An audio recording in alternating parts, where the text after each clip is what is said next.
And I want to also, as by way of starting, just lay out a few housekeeping rules. So we are having a panel discussion. We have the 4 panelists with us, and then we have 2 rejoinders. The discussion will follow in the following manner. We will have the 4 lined up panelists to usher us in the conversation. The order will be as it was in the concept note. We shall start with Professor Peter Kanyandago, who will give us some opening remarks. I will introduce him very shortly, and then we will hear from Dr. Frederick Goloba Mutebi, who will follow and give us his opening remarks. I'm here to introduce him briefly. And then third will be Gatete Nyuringabo, Council Gatete Nyuringabo, who will give us his third opening remarks. And then we will end with activist Fred Bauma, who will close with his opening remarks. And then we will get back to the rejoinders.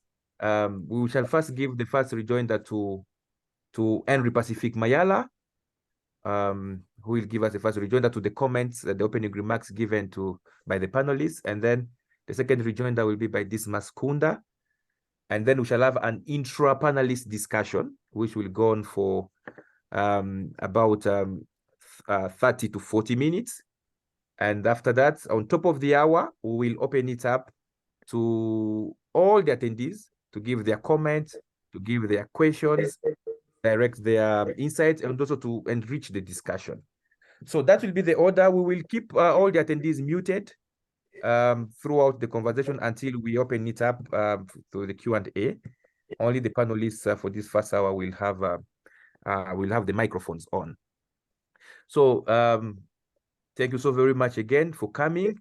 And without further ado, let me introduce quickly the lineup of panelists. We are privileged today to have this conversation with what the region could give us at its best of the human resources. We have Professor Peter Kanyandago. He's a priest from the Archdiocese of Mbarara in Uganda. He was one of the founding members of Uganda Matters University from the very start in 1993. He worked in different capacity at Uganda Matters University, including being the Deputy Vice Chancellor for 10 years, and he retired from that university in 2016. Today, he's serving as the Deputy Vice Chancellor of Ibanda University, where he also heads the Directorate of Graduate Studies and Training.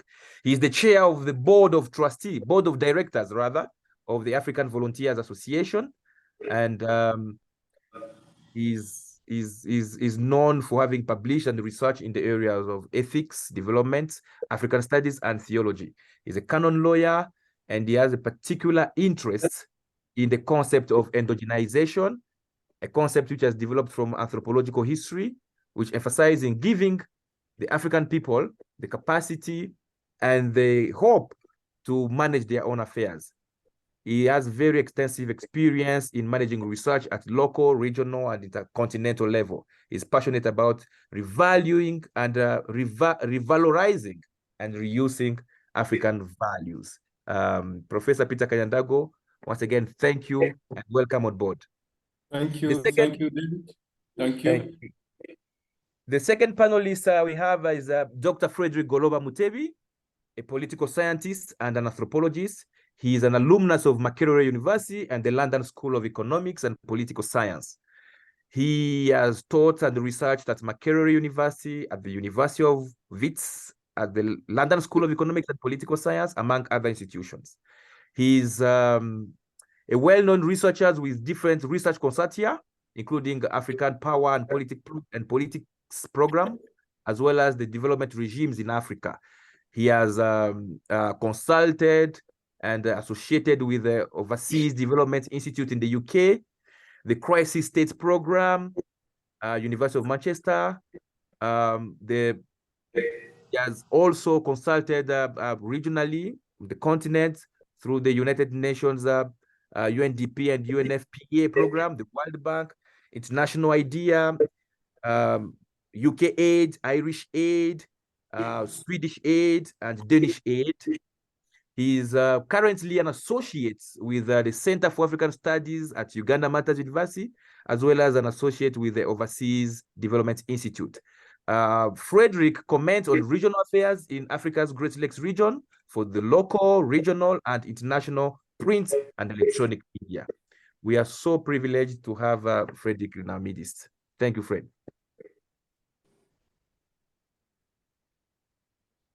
The third panelist is Council Gatete Nyiringabo Rumuhuliza.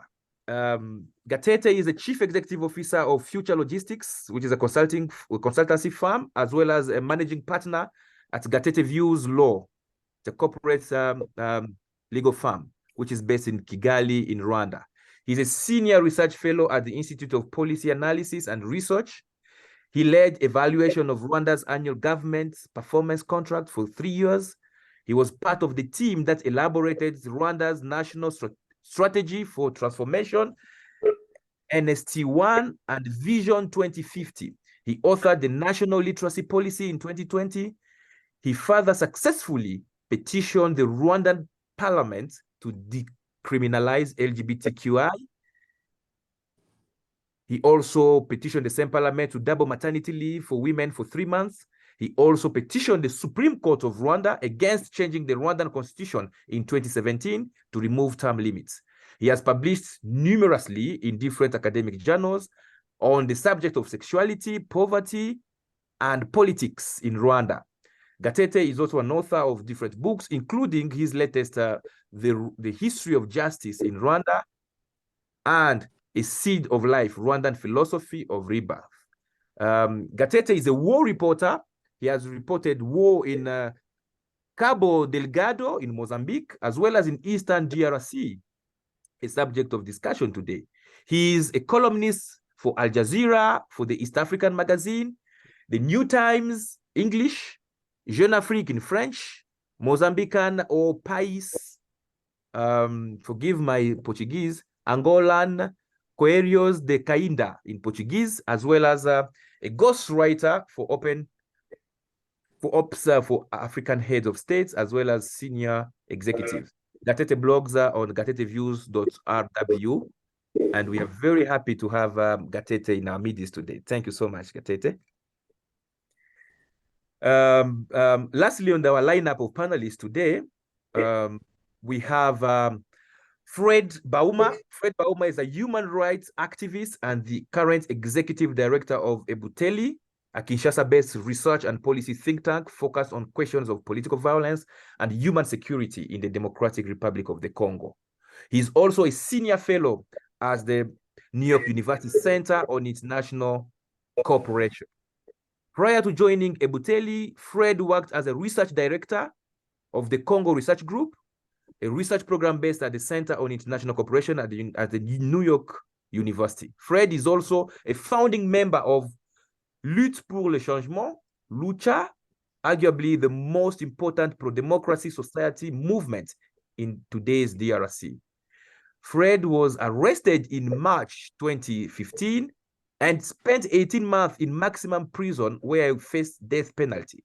Amnesty International declared him prisoner of conscience and awarded Lucha the Ambassador of Conscience Award in 2016. He's a co-founder of Afriki, which is a network of over 30 movements from Africa and the diaspora. Together with Jason Steens, Fred hosts Ukombozi, which is a podcast about African social movements and the worlds they want or they are trying to create.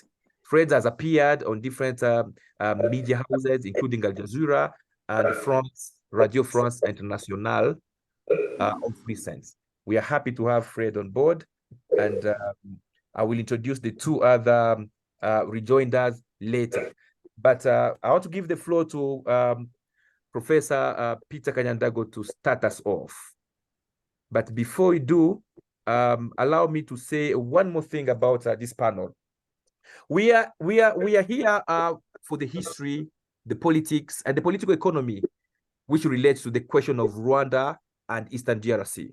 Now we have hyphenated and in Eastern DRC. This is a topic which is very much at the heart of our preoccupation as the Center for African Studies. It is also one of the the most important topics which has dominated the African Great Lakes geopolitics since independence, at least.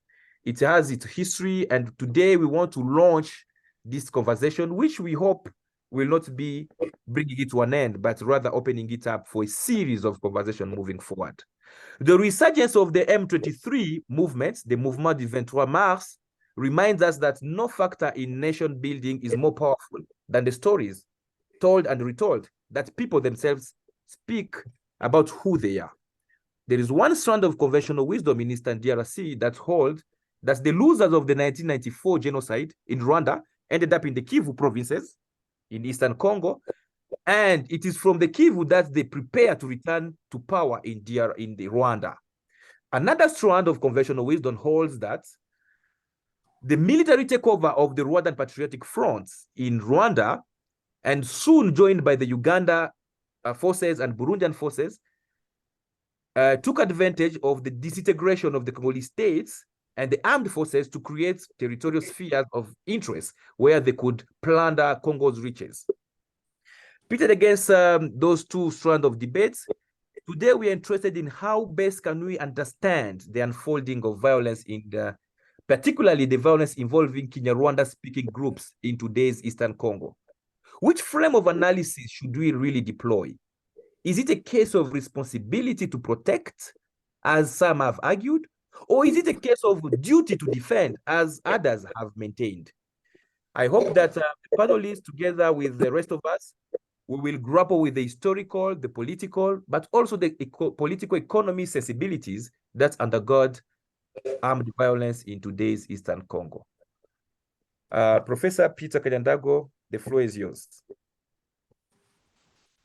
Thank you very much, David. I welcome all those who are participating in this very important panel discussion. And as the moderator pointed out, I hold several responsibilities in the Archdiocese of Mbarara, and therefore what I discuss here should not in any way be construed as being an opinion of the church. Assume the responsibility of what I say here as an academician. As we hold this discussion on Rwanda and or in Eastern DRC, we have to guard against having an academic discussion devoid of sensitivity and feeling towards what is happening in that part of Africa and in Africa as a whole. There is a temptation for us academicians to discuss in the abstract and forget that the realities we are discussing concern people, bodies, and minds. The tragedies in that area, the violence against people and the environment, are a kind of a litmus paper measuring what is happening on the African continent. We cannot forget the hundreds of Africans dying in the Sahara Desert or drowning in the Mediterranean Sea, trying to look for means of survival in countries which previously enslaved us. We cannot forget the millions of Africans displaced within their countries, or if not displaced, starving or dying for lack of access to medical services. In this sense, therefore, our discussion is like a case study. We in Uganda cannot forget the disturbing images of refugees entering Uganda, leaving behind all they have and own. Our country has been praised for welcoming refugees from Rwanda, Burundi, DRC, Somalia, and Eritrea, and South Sudan, and other countries. However, we should not take pride in this if we do not at the same time try to address the root causes of these movements of refugees. I would also like to add the following. During the last General Assembly of United Nations, President Tshisekedi of DRC called for an accelerated withdrawal of UN peacekeeping forces from the Congo because despite their presence there, rebellious groups have continued to kill and loot. Now, there is a new phenomenon. The Congolese have begun protesting against the presence of that force. And let us also cast our glance at what is happening in Francophone West Africa, where African governments have asked the former colonial power, France, to leave their countries. I mention these points to emphasize the fact that our discussion should keep in mind the bigger picture of our continent. Nor should we neglect the importance of the BRICS bloc, where we have South Africa, and to which Ethiopia has been invited with Iran and Saudi Arabia. The expanding BRICS bloc with calls to dethrone the dollar and to have trade using national currencies has caused nervousness in the Western camp. Could this be the proverbial writings on the wall pointing towards an Africa in search of its identity? How can such a process be consolidated and supported by African politicians, religious leaders, and we academicians? The tragic events in the Eastern DRC and the responsibilities of neighboring countries in these have been researched, commented upon, documented. There are many reports published on these human and environmental violences.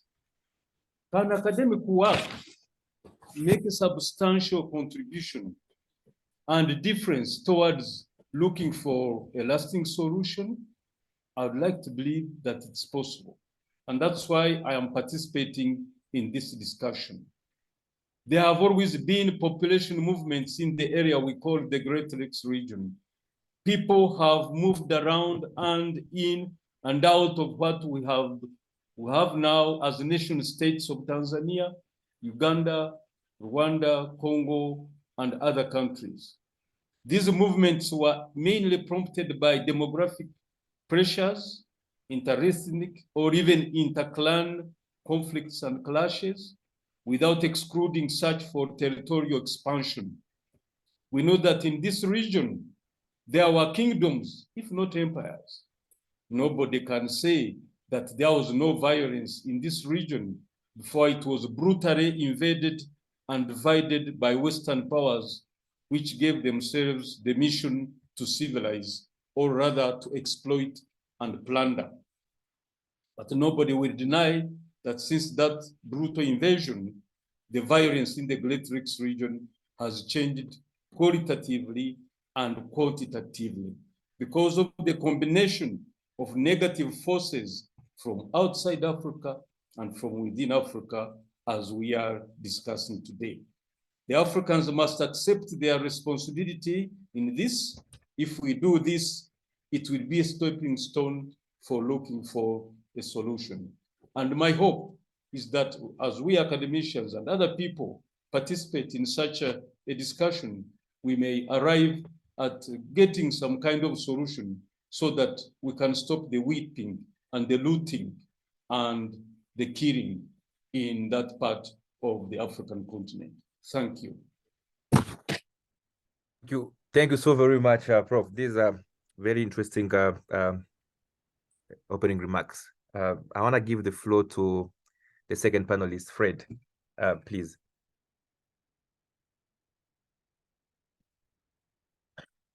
For inviting me to this discussion, and I would like to welcome my fellow panelists and the others who are listening in.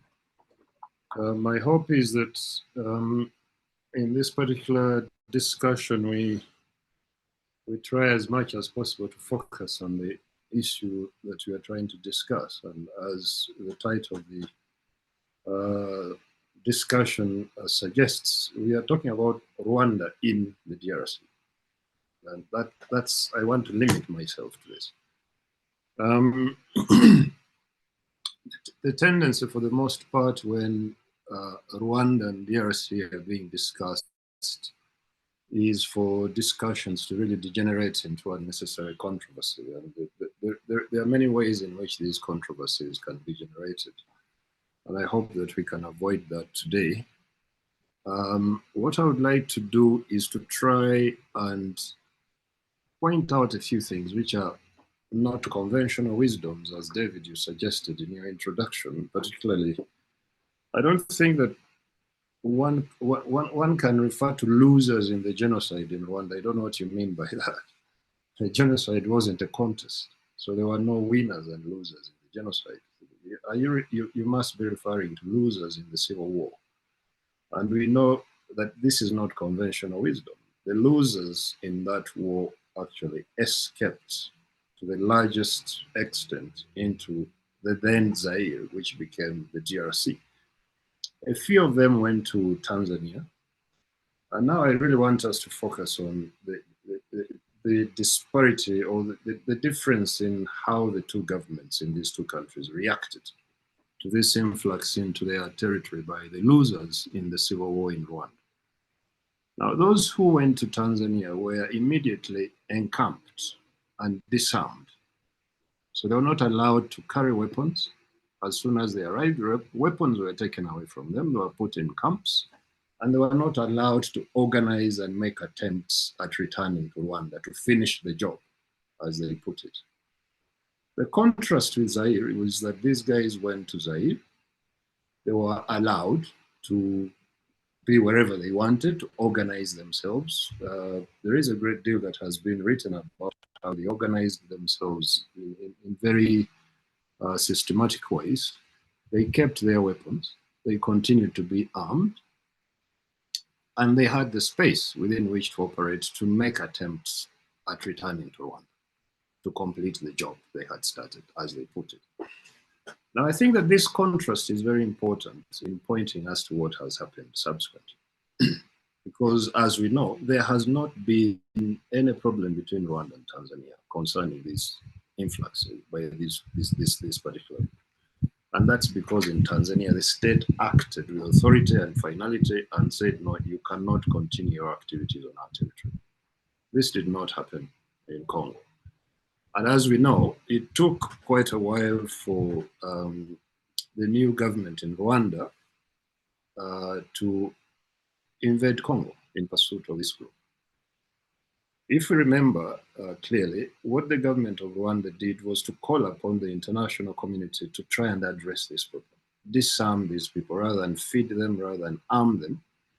This took a particular period of time until President Kagame, then Defense Minister and Vice President of Rwanda, Paul Kagame, threatened that if the international community was not going to do anything about this, the new government would go and deal with the problem by themselves. And to cut the long story short, they eventually went into Congo. They invaded Congo in pursuit of these people, but also in order to take actions against the Mobutu government, which was seen to support them. Now, we can't really, we should not allow ourselves to lose sight of these facts. Now, when these guys arrive in Congo, what do? Having committed a genocide inside Rwanda against the Tutsi, they go into Congo and they want to continue with the same activities. Now, for me, as far as I'm concerned, this is the actual root of the insecurity that we see in the DRC today. And I think that we should not pussyfoot around it. Now, people can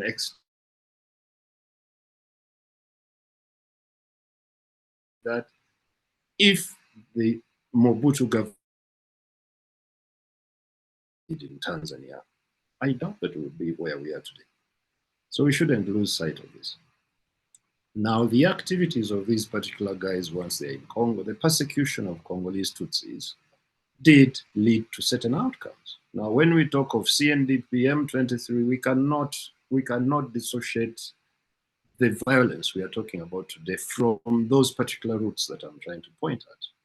So now, if we do not allow ourselves to be distracted by the mineral story, and the mineral story is much, much more complicated than even we in this region take it. There have been a lot written about this, whether it's by international media, whether it's by researchers. So we have allowed ourselves in this region to be distracted from actually the core of the problem by this story of looting minerals and looting resources. There is a problem in the DRC. And as far as I'm concerned, as I speak today, the core of the problem is that the DRC government has not been able to exercise its authority to take charge of its own security, of the security of the DRC. Now, subsequently, after the FDLR, or what became FDLR, went into Congo and started sowing mayhem there, the Ugandan rebel group ADF went in. We know that Burundian rebel groups have gone into Congo. Now, the Congolese army has not been in position to safeguard the territorial integrity of the Congo. If they were in a position to do that, and they could expel FDLR, and they could expel the ADF, and they could expel Burundian insurgents, we probably wouldn't be where we are today. And for me, I see it as simply as that. And I really try to avoid getting distracted by other very complex debates. I want us to focus on this matter. Now, I am reliably informed, and I have been following this for a very long time.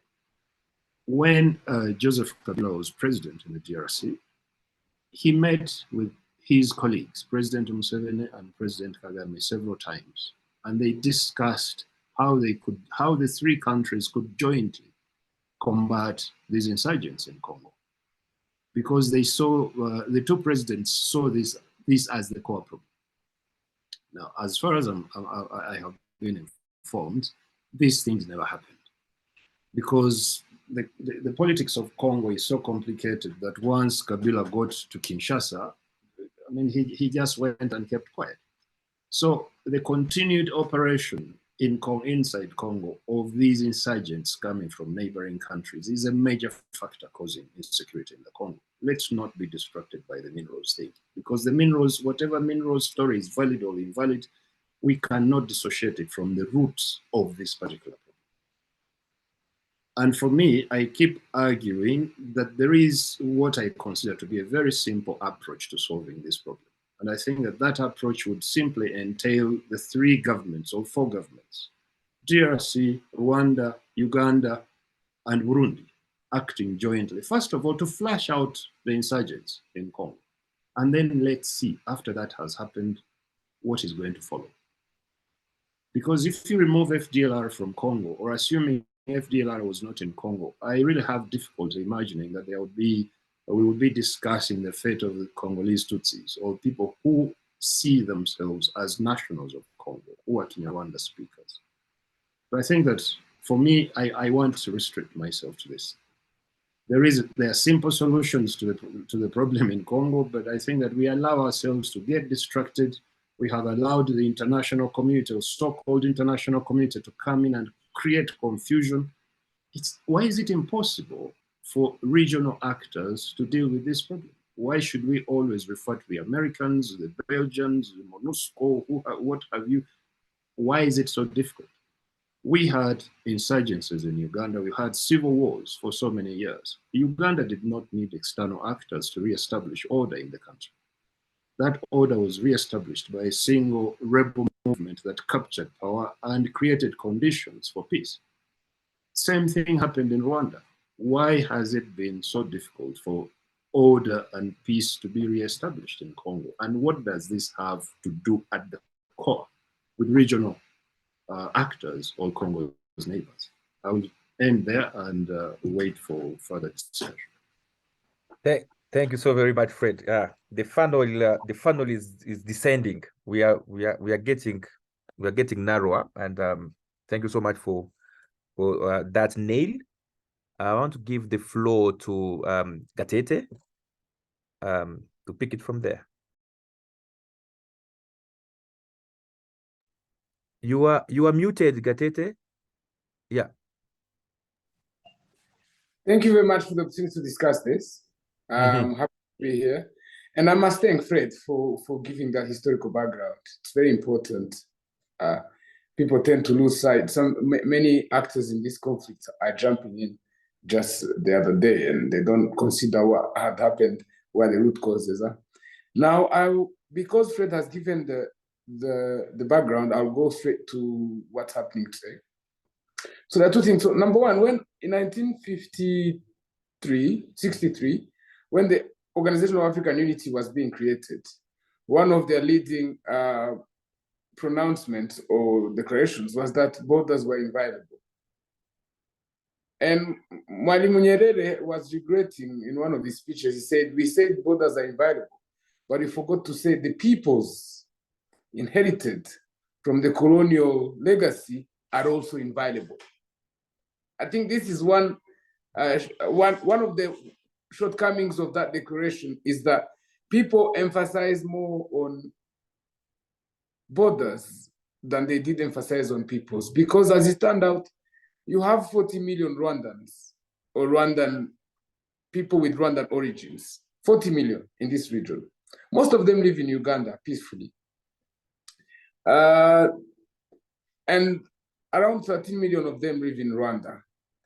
A couple of millions of them live in Tanzania, and the rest of them live in the DRC. They are Congolese by nationality because they found themselves on the other side of the border. Now, there have been several people who brought demagoguery about who came first, who came after, who came next, who came this and that. But as far as I'm concerned, when the borders were being drawn by King Leopold, if we go back to the DRC, he was more interested in land and territory than he was interested in the people. So some peoples were cut off of their places of origin. Now, people like Banyamulenge, for instance, come from Rwanda and from Burundi, and they live. They've been in the DRC. These lands that they are being that they are clamoring for are land that is ancestral to them and any other Banyarwanda in these communities. Now, bearing this in mind, that people are also as inviolable as the borders. This should be normally the leading principle for conversations and negotiations between countries and between people to find a lasting peace. But this is often overlooked, and people are asked to go back home. And home is an undefined motherland or something. And this is the case of the Kinyarwanda-speaking Congolese.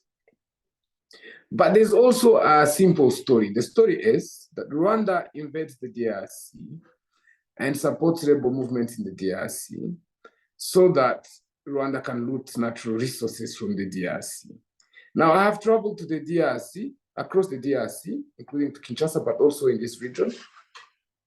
The areas where the Kinyarwanda-speaking people live, the areas that they claim to own, are not areas of minerals. These are swaths of land with grass and cattle, because their activities is traditionally cattle keeping.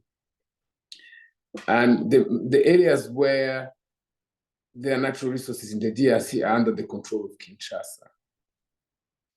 But if this story is very easily explained and it's picked up by those who actually exploit Congolese natural resources, that means China, the United States, and all the powers of this world that actually exploit natural resources in the DRC in complicity with the people in power in the DRC at any given time. So if you go to Kinshasa, which I did 2 years ago, you find people at the hotels in Kinshasa with pieces of paper that tell you their licenses to mining licenses that they are auctioning to every investor who comes to town. And most of the resources in DRC have been mapped and they are owned by big conglomerates. But that's another conversation. Rwanda is, the reason I mentioned this is because Rwanda is conflated into this conversation of minerals, Rwanda and Uganda. But this is just a story that is easily easily captured by international media and so on, media from countries that are actually expecting Congolese minerals. And it is a fallacy. Now, on the situation of, there's another story that people who were defeated in the genocide against the Tutsi are too old now to be able to give any harm. I'll give you a simple example.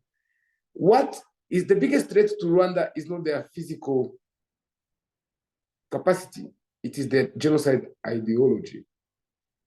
I'll give you an image of a mosquito and malaria. A mosquito cannot really kill you because it's very small, but it can give you malaria, which can actually kill you.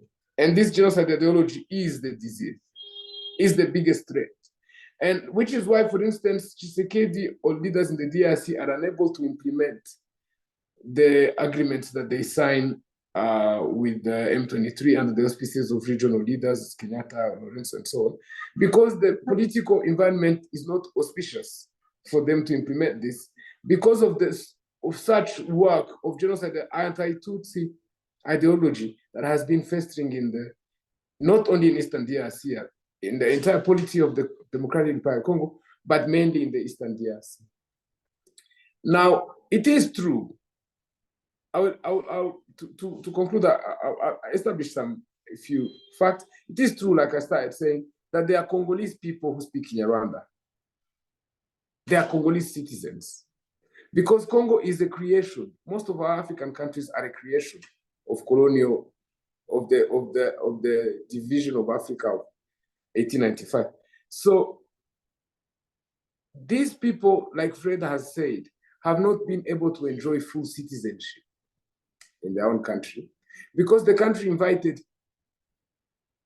genocide, anti-Tutsi genocide perpetrators into their country, because they could not successfully come back to Rwanda, they turned their guns against these communities.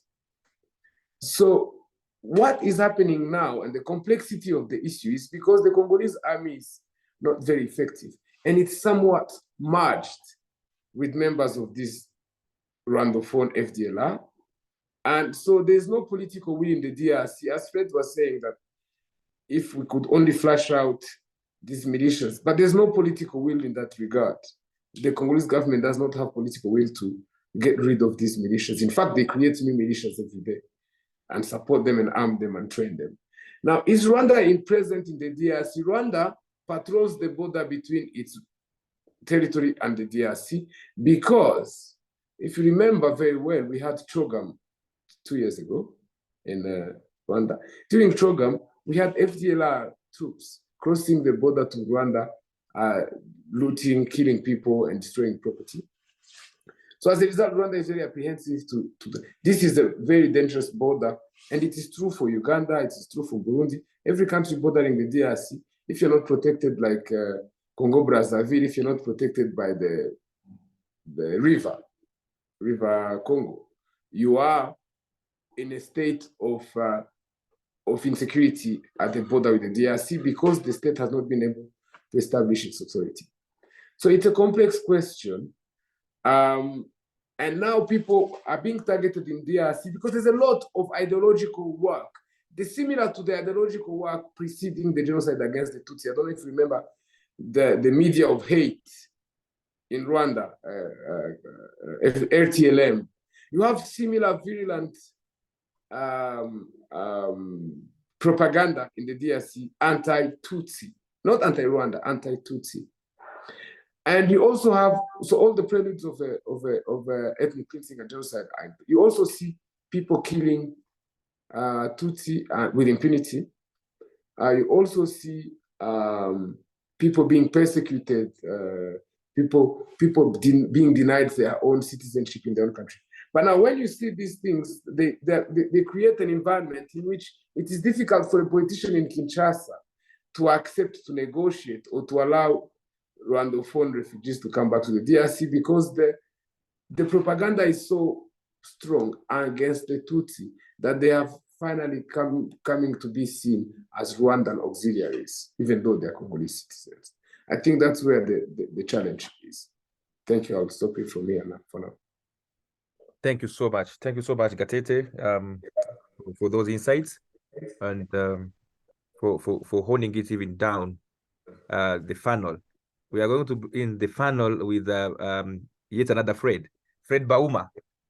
The floor is yours, sir. Thank you very much, David.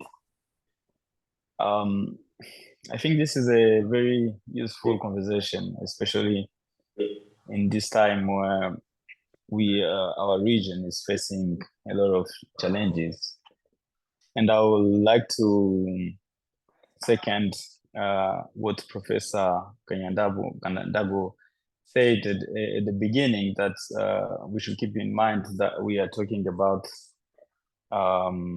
people, the lives of people, the human being, and their experiences as we go. And I think it's important to always recall that when we talk about the different experiences of violence in this region, whether we are on one side of the border or the other side of the border. I also think we are. I'm grateful to be in a panel of people who knows this region, who have been following it and writing about it for many years. And as Frederick was mentioning, I think it would be good to maybe avoid turning this discussion in a question of polemic and controversy, and to try to be to remain as constructive as we can. Now, having said that, I think it may be useful for me to bring a perspective of to remain on the question that you asked when you invited us, the Rwanda in Congo, and also to bring somehow the Congolese perspective, or at least the perspective from DRC of what is happening, or what have been happening for many years now. The reason for my positionality is that usually when we talk about conflicts in DRC or in Great Lake region, it is limited to the consequence of the genocide in Rwanda, which is a very important moment in the history, and a moment that all of us should make sure it never happen again. But there is another side of that story, of the consequence of the populations in Eastern DRC for 30 years after the genocide. What have been their relationship? What have been their experiences, their lives in a situation where it's coincide also with the collapse of the states of DRC. So I'll probably try to bring that up. First of all, we should keep in mind that Rwanda and DRC relationship doesn't start with the genocide. Before that, before colonialism, and this is not Rwanda, but because the population in the region are mixed, and the borders, the invention of colonial power, and as Gatete was saying, somehow the character intangible of our borders are something that was decided by the African Union somehow again. 9 neighborhoods with all on different side of DRC. You have communities that have like cousin is on the other side. You have the Bembas in the Katanga. You have the Nande. David knows this very well in northern of North Kivu. You have the population in the Ituri, in Equateur, in Bakongo. You have the Congo, and the other people on the other side of the border. They speak the same language. So the question of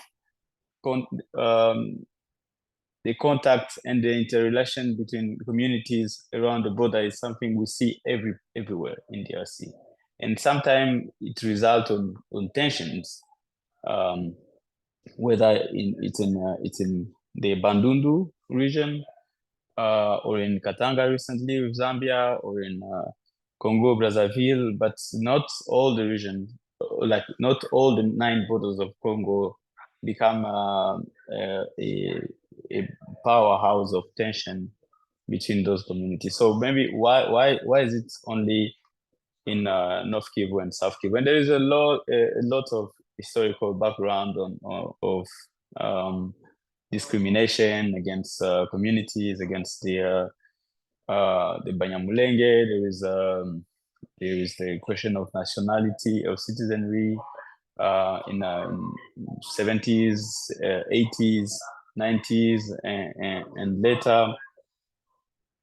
And somehow these debates were, it was a national political question in DRC, and not a matter of Rwandan intervention at the time. And during that time, there was a CPGL, which if you go a little bit above the internal politics of DRC, somehow the relationship between the three countries, the Burundi, Rwanda, and Congo, were better, economically better integrated, I think, than many African regions at that moment.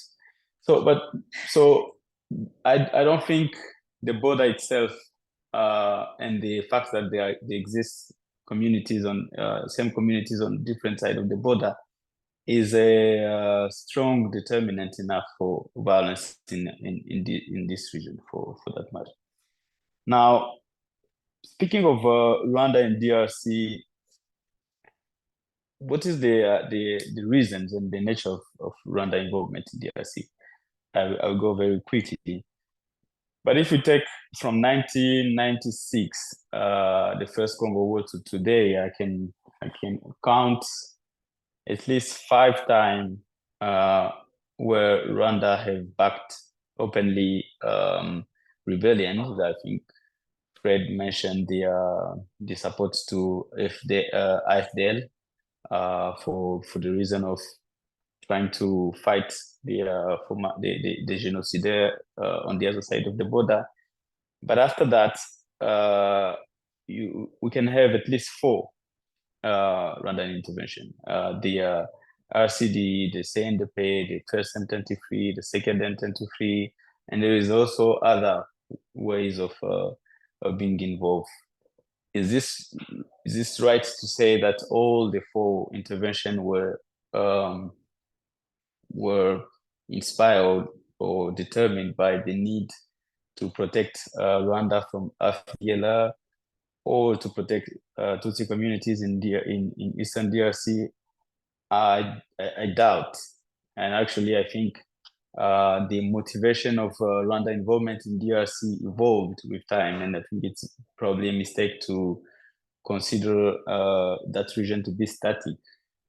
Although and I think the relationship also between even the Rwanda-speaking population in DRC also evolved with Rwanda in time. All this is very well known history. Now, if we see, just give me a second. So if you look at just the between when Rwanda first came in DRC in 1996, there were massive presence of FDLR. There was a refugee camp in Mugunga right before that, where Fred is right, they were armed, they were a lot, and I think they were dispersed right after. They start living in the bush. They become a big threat to Congolese population in that region.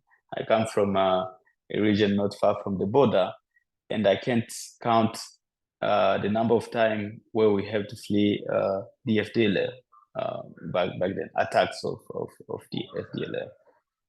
So at least, even if not, I won't agree, but I can understand how Rwanda decided to invade at the first time. But with time, first of all, the different Congolese governments tried to somehow give space for a official intervention in the region. Both Kabila and Tshisekedi did it, I think the last time the Congolese government tried to allow Rwanda to fight FDLR directly was recently in 2019, I think, in 2020. It led to killings of many of FDLR leaders. So somehow I don't think allowing just a regional force or a Rwanda intervention or something like that will be enough to forbid the country to support group. I think maybe the one of the reason may be found in a sort of doctrine, security doctrine, if I can say that. That's tend to externalize the insecurity, like to say to externalize the response, to say, okay, we should keep the threat out of Rwanda, but also somehow to take advantage of the weakness of the state in Eastern DRC to kind of create an area, an uncontrolled area that will allow Rwandan intervention.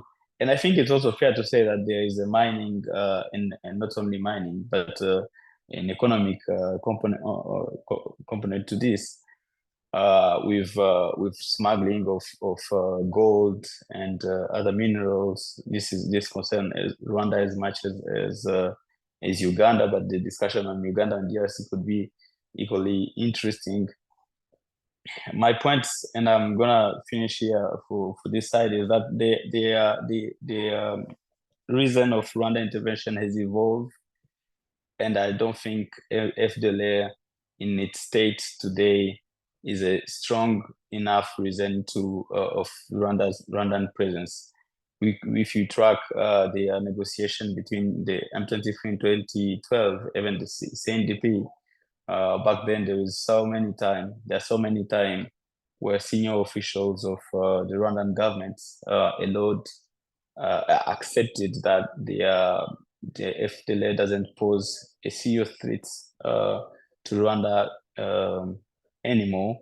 It is not as serious as it should. It can too serious to allow an intervention. But I think the insecurity in Eastern DRC tend to benefit somehow neighborhood countries, and if this is becoming a sort of doctrine, it poses a risk to the region altogether.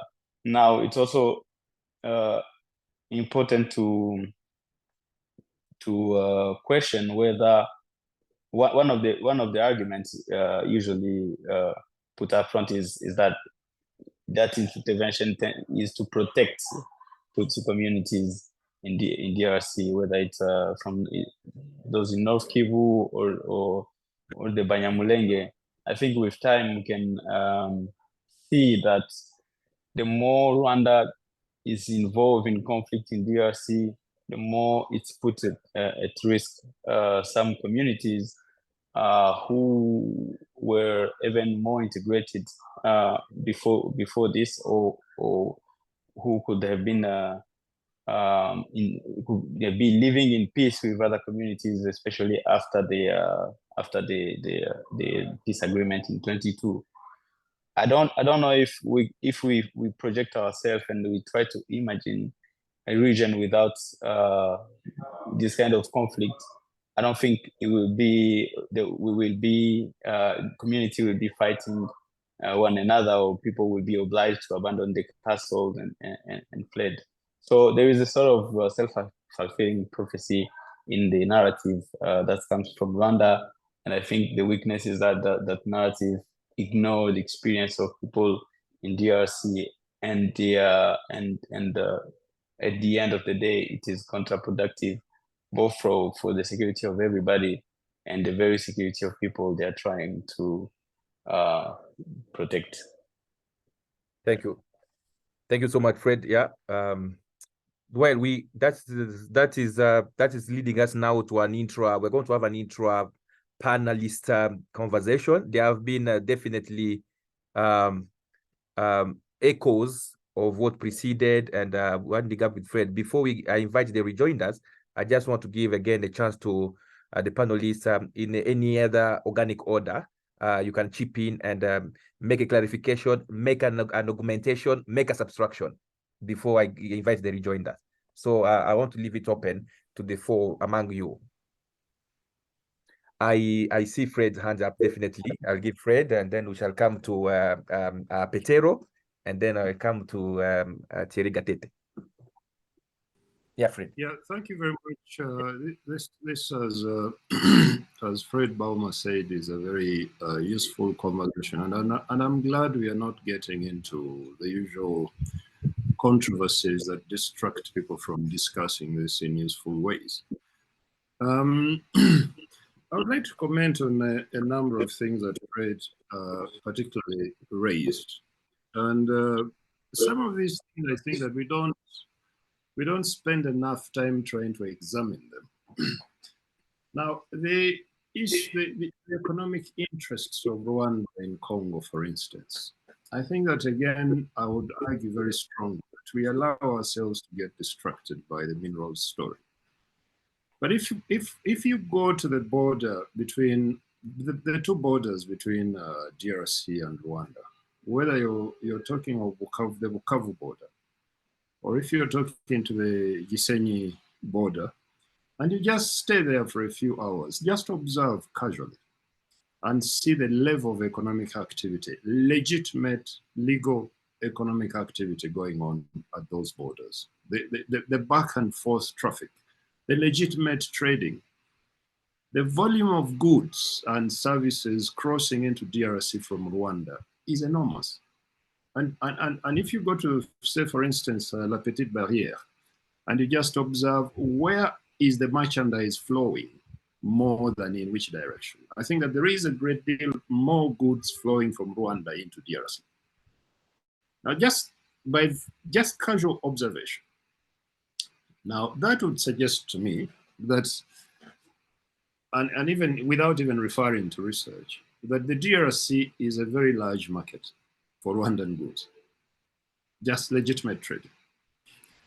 If you observe who is trading at this border, via La Petite Barrière, the number of Rwandan women carrying fruits and food and vegetables, and the number of Rwandan lorries crossing with pigs and goats and cows and meat and things of that kind, the picture you get is the DRC is a very large market for Rwandan goods. Rwanda is a small country. It's a poor country. It is a country that is reconstructing itself.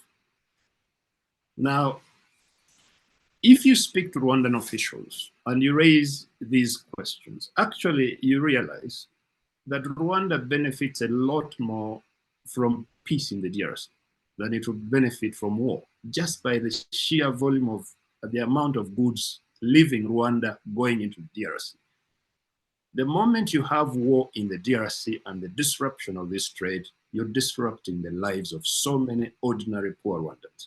And I really have so much difficulty imagining that the government of Rwanda would be so keen to disrupt the lives of its poor people who are making money in the DRC in the interest of creating avenues for mineral smuggling. How much in mineral smuggling do we see from DRC into Rwanda compared to trade? Now, that's one thing. The second thing is, if you speak to Rwandan banks make so much money in the DRC that from Goma, whether it's Bukavu, a lot of Congolese are banking their money inside Rwanda. Rwandan banks along the border are making so much money, which is coming from the DRC into Rwanda. If you have war across that border, that gets disrupted. You harm Rwandan banks.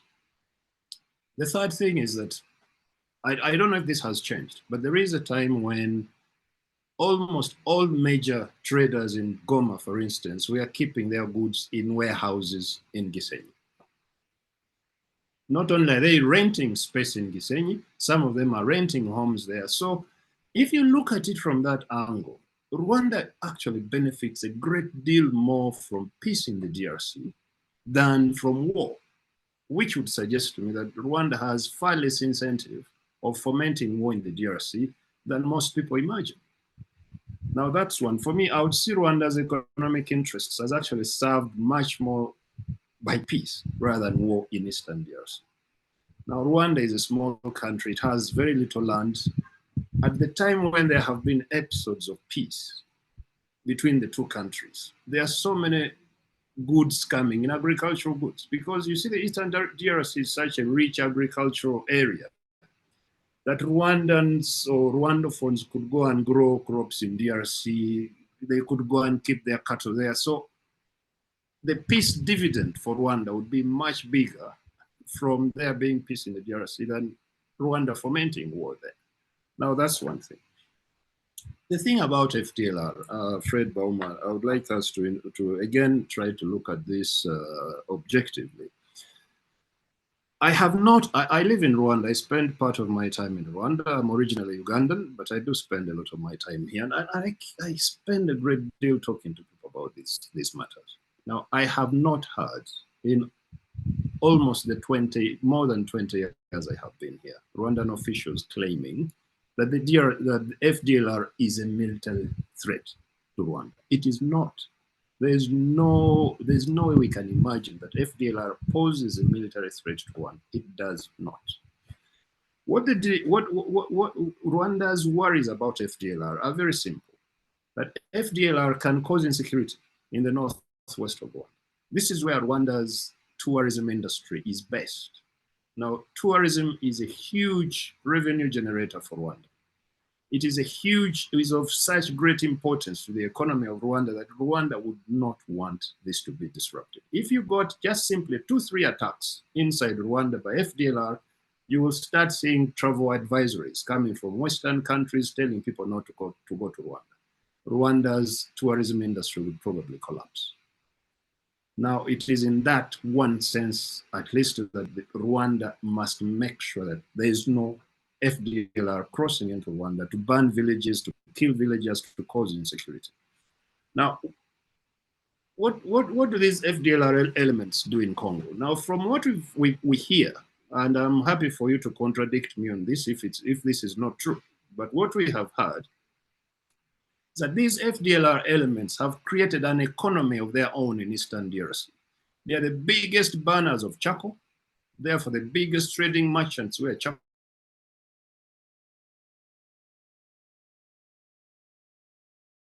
A lot of informal trading in the DRC, and we have one version of this. What we have heard is that some of these FDLR elements have formed trading partnerships with some of the senior officers in the FRDC. Now, what are the implications of this? One of the implications is that when Rwanda has been allowed into Congo, and you were right to point this out, that Rwanda has been allowed space to come into Congo and combat the FDLR. But Eastern Congo is such a huge place. Now, from what we have heard, whenever Rwandan forces are coming into DRC with the acceptance of the government of the DRC that they can come in and tackle FDLR, the first people to warn FDLR elements to run away and go deeper inside the DRC are FRDC officers. Now, we have heard that FDLR elements have been embedded in the FRDC. Now, whether this is formally with the permission of Kinshasa or with the connivance of the Kinshasa government or not, we don't know. But is this true or not? Because we hear these claims that the relationships between FDLR elements and some of the officers of FRDC have made it virtually impossible for successful operations against FDLR. And also, let's not forget that when the Rwandan army has come into Congo, they are given a few weeks, 3 weeks, 4 weeks, 1 month, and then they are required to come out. What could they possibly do effectively against FDLR that has been in Congo for 30 years within a period of 2 weeks or 3 weeks? So I think that there are issues happening to which we don't pay sufficient attention because we allow ourselves to be distracted by the mineral stories and so on and so on. Now, talking about Rwanda's security doctrine, yeah, we understand that Rwanda does not wish to fight. Briefly, Fred, because I think that, David, I would beg your indulgence because some of these are empirical issues that we need to raise and discuss them because, look, I don't know DRC as much as I know Rwanda. And I'm happy to have people from DRC who can help me understand some of these things. But this is information I have from working mainly in Rwanda and possibly in the border town of Gisenyi. Now, Rwanda's security doctrine is that Rwanda does not wish to fight a war on its own territory because of its very small strategic depth. And that is the one reason why they are loath to allow any possibility of FDLR infiltrating Rwanda and bringing war to Rwandan territory. Therefore, should they hear that FDLR elements are gathering anywhere around Goma within a certain kilometer radius of Rwanda's border, the natural thing to do is to launch preemptive strikes. Now, is this true or is this not? Has the Congolese army, has the Congolese government allowed FDLR space within which they organize themselves and seem to be massing troops and massing weapons to attack Rwanda, which would give Rwanda the incentive to launch preemptive strikes? So I'll stop there, but I wanted to bring these things up because we don't discuss them enough. Yeah. Thank you so much, Fred. Yeah, thanks. And this is really welcome. Yes, Peter Kanyandago, and then we shall come to Gatete and then Fred. Thank you, David.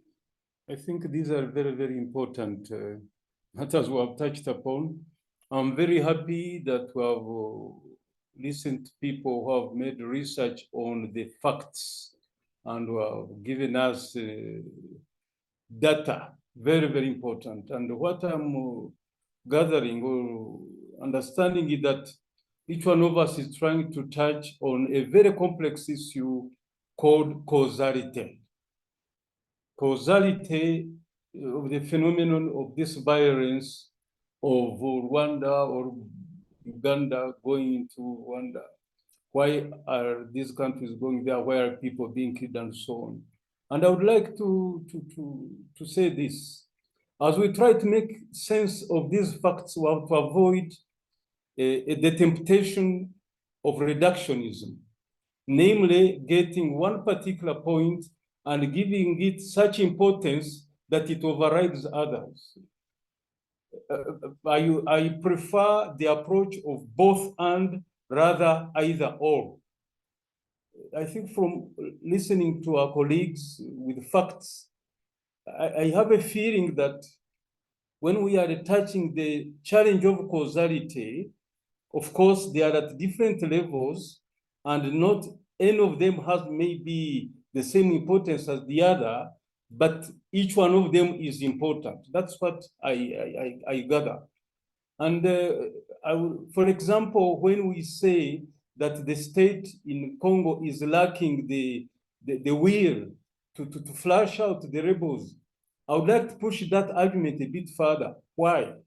Since we are addressing the root causes. And for example, the need for maybe Rwanda to protect the Tutsi or the Rwanda in DRC. Each time, I think as academicians, and I think this is really my interest in participating in this debate, because the facts are there, we have to try and push them a little bit further and dig deeper. Why is it that the state, for example, in the DRC is lacking the capacity or the will to flush out those rebels, if that's the cause? I have the impression that behind that, should I say, inability, there is something more.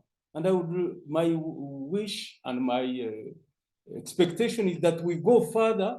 These facts are very, very important, very important. But what is behind that? Because if we don't touch that, then we'll come back and state the same facts. So my wish and my expectation is that, yes, these facts are there, but what is behind what we are stating now? And can we address it in such a way that if we continue this conversation, this something will lead to something beyond what we have said today? Thank you, David. Thank you. That's interesting. And yes, Gatete. So just to quickly responding to this last question of the professor, there's no political will to flush out the FDLR for the following reasons. FDLR is positive for most of the actors, political actors and geopolitical actors in the DRC. FDLR enables the MONUSCO to justify its presence in the DRC. FDLR trades with politicians from Kinshasa with impunity. FDLR is the only group in the DRC that is willing to fight. Nobody else in the DRC wants to fight on behalf of the DRC government, including its own army. You have situations where I was in the DRC. I went to cover the war. I was in Rutshuru. And if you speak to M23, they will tell you they've never seen a Congolese soldier. The whole time, they've been taking these villages from FDR elements. And the DRC government would usually come with artillery and heavy artillery and shell their position. But when it's time to come in and infantry battle, they usually. So FDLR is a force that is doing the business of politicians in Kinshasa. For example, right now, one of the things that M23 had managed to do was to attack the business model of the FDLR. What Fred was talking about, which is the FDLR being the biggest burner of charcoal, the biggest farmers, and so on. There's a place called Domaine at the entrance of Kishishe, because I was going to investigate the alleged Kishishe massacres. And at the entrance of Kishishe, there is a place called Domaine. It's a big piece of land in the Virunga National Park, where FDLR had taken huge size of land where all the marijuana and cannabis that is smuggled into Uganda and Rwanda is farmed in that area. Some of the food that is consumed at the border with Uganda, in Rwanda, and in the Eastern DRC in Goma is farmed in that place. And usually this land and the people who farm this are poor citizens of Rutshuru who are forced to farm, and then FDLR will pay them. However, sometimes they farm for free, sometimes they give them some pittance. But anyway, so FDLR was sitting on a big reserve. Now it's under control of M23, I think. But and obviously, one of the things that Fred was saying is that whenever the DRC government has allowed the Rwandan army to come into the DRC to push FDLR, basically what you mean is that you are tapping into the business of politicians in Kinshasa. So if you move into DRC, you push FDLR away, they abandon these farms, they abandon their artisanal mines, they abandon their small businesses, which businesses they are in 50-50 with politicians in Kinshasa from the Kivu. There's no politician in Kinshasa who doesn't have a small local militia and local, or has a small partnership with FDLR because they can smuggle and traffic together. So I hope I have addressed the question of the why. There's no political will across the board. MONUSCO is happy. NGOs are happy. You will remember in the early 1990s, in 1994, after the RPF took power in Rwanda, we dismantled IDP camps in Rwanda, and NGOs were unhappy because they lost their job overnight. Because we said citizens must go to their villages. They alleged that there were massacres and so on, just like they do. When the Rwandan army entered to dismantle the Mugunga camp, you had hundreds of NGOs that lost their job. So the FDLR is, and the DRC government plays to this tune a lot, because they have a new concept now called Wazalendo, which is the Kiswahili word to mean the indigenous, as opposed to the Tutsi who are allegedly newcomers. And it's nothing more than similar to the militia that was in Rwanda that committed the genocide. You have these people who call themselves vigilante or self-protection groups. These groups are economic groups. And now, remember, when we talk about the FDLR, it's a very complex situation now, because if you go to DRC, especially Eastern DRC, especially Rutshuru, you cannot tell the difference between a Rwandan and the Rwandan Congolese. Soldiers of M23 were telling me that they patrol in groups of 3. Because if he's one, he can be they're abducted and killed within areas where they control. Because FDLR over 30 years, there have been strong intermarriages and strong partnerships with the Congolese population.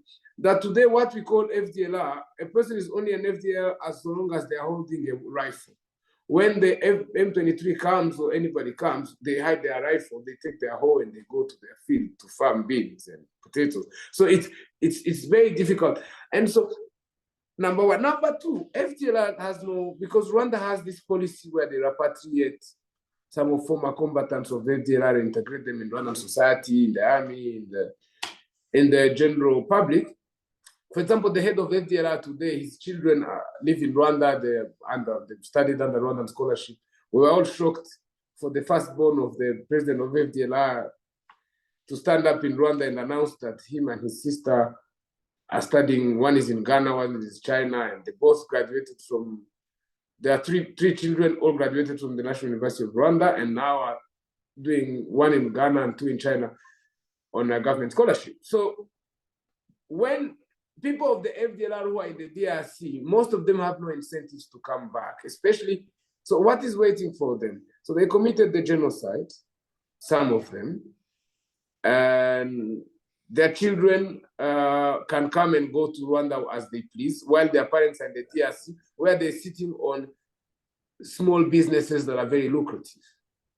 So they have no incentive to come back to Rwanda, because in the DRC they have a better livelihood after 30 years. We have mothers who come, what people don't know in the DRC, you have mothers and children who come at every end of the month and go to the border with DRC. They cross to Goma to pick their monthly posho, what do you call posho, their monthly stipend of money that is given to them by FDLR husbands. Every FDLR husband has Congolese wives and Rwandan wives. Rwandan wives live in Rwanda and Congolese wives live in DRC. So it is a much more complex issue. But now, the only reason the government of the DRC does not see any reason to fight, it's also my colleague from Kivu is saying, why is it only this region that has problems? It is not. You know, for the problem of David Kony, you Ugandans will know, for the problems to end is because Ugandan army went deep into DRC to fight him until he was operating along the borders with DRC and Sudan. You have militias that Savimbi was fighting Angola from the DRC. So DRC is the absence of the state, or at least state authority, and is a festering ground for every militias of all volitions to set their best there, and especially since they speak the same languages with the people, because usually they are in proximity, it's very easy to thrive there. But I'm not here really to try and fix the problems of the DRC.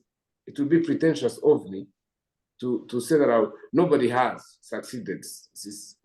I think the only person who tried was Mobutu to unify the country somewhat.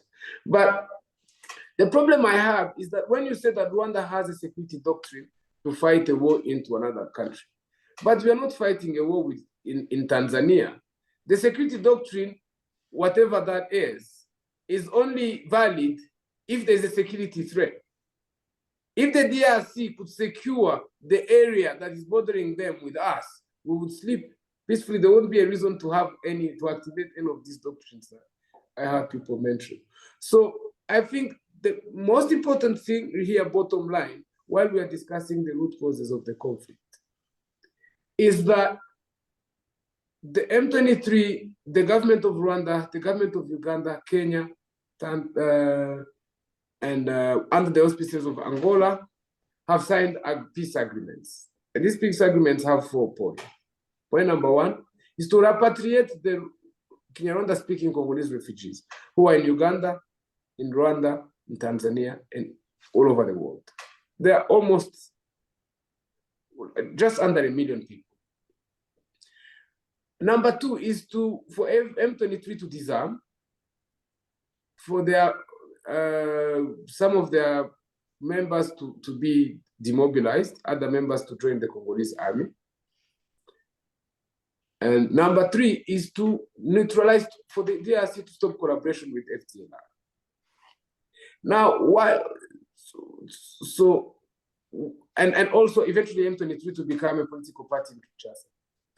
But remember, not only do they not have political will to disarm FDLR in the DRC, they don't even have military capacity to disarm FDLR. So that, back to the question of the professor, even if the DRC government wanted to disarm FDLR, they wouldn't, because they don't have that capacity. Because FDLR is there fighting for, I told you, when I go to Ruchuru, I speak to M23, they don't care about the Congolese army, they fear FDLR more, because FDLR is their fighting force in this region. So it's going to be difficult and complex to address this issue of FDLR, which will always be Rwanda's threat to DRC. I just wanted to compliment one point that Dr. Fred Gorova said. We have a small gold refinery in Gisenyi. 60% of the gold in that refinery is imported from Zimbabwe. People don't know this. This is published. I know the people who smuggle some of the minerals from, because when you have a conflict in the DRC, you have in Eastern DRC, you have now the only money that is in Eastern DRC is money from NGOs and on the one hand, and money from this small trade of minerals in Goma.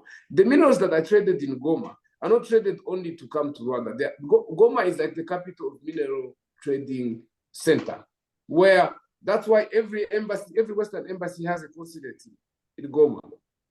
Americans have a consulate. It's not, you are Ugandans. I don't think you have a city, another city in Uganda other than Kampala where embassies have representations and governments have representations. But governments, Goma is more important for the international community than even Kinshasa, because that's where they sit to trade. It's the capital of mineral trading. And so most of this mineral, Chinese are taking containers and containers of dirt and take them, smuggle them out in connivance with the Congolese government, and then they declare to the Congolese government whatever they want.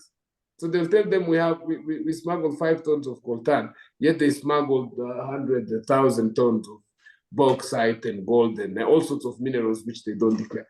So I know that they're not even very rich. I know the Rwandans who crossed to Goma to negotiate a mineral trade in that area because it's a big center for trading.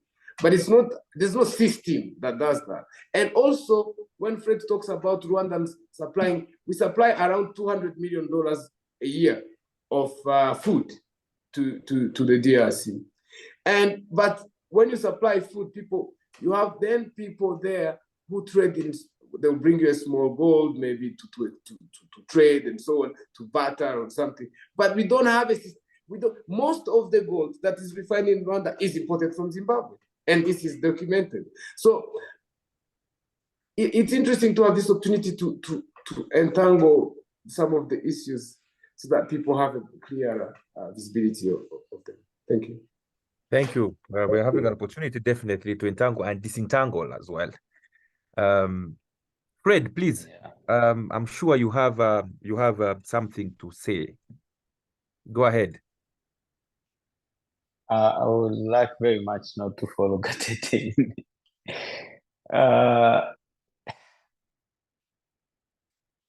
And probably this is why this discussion is very useful.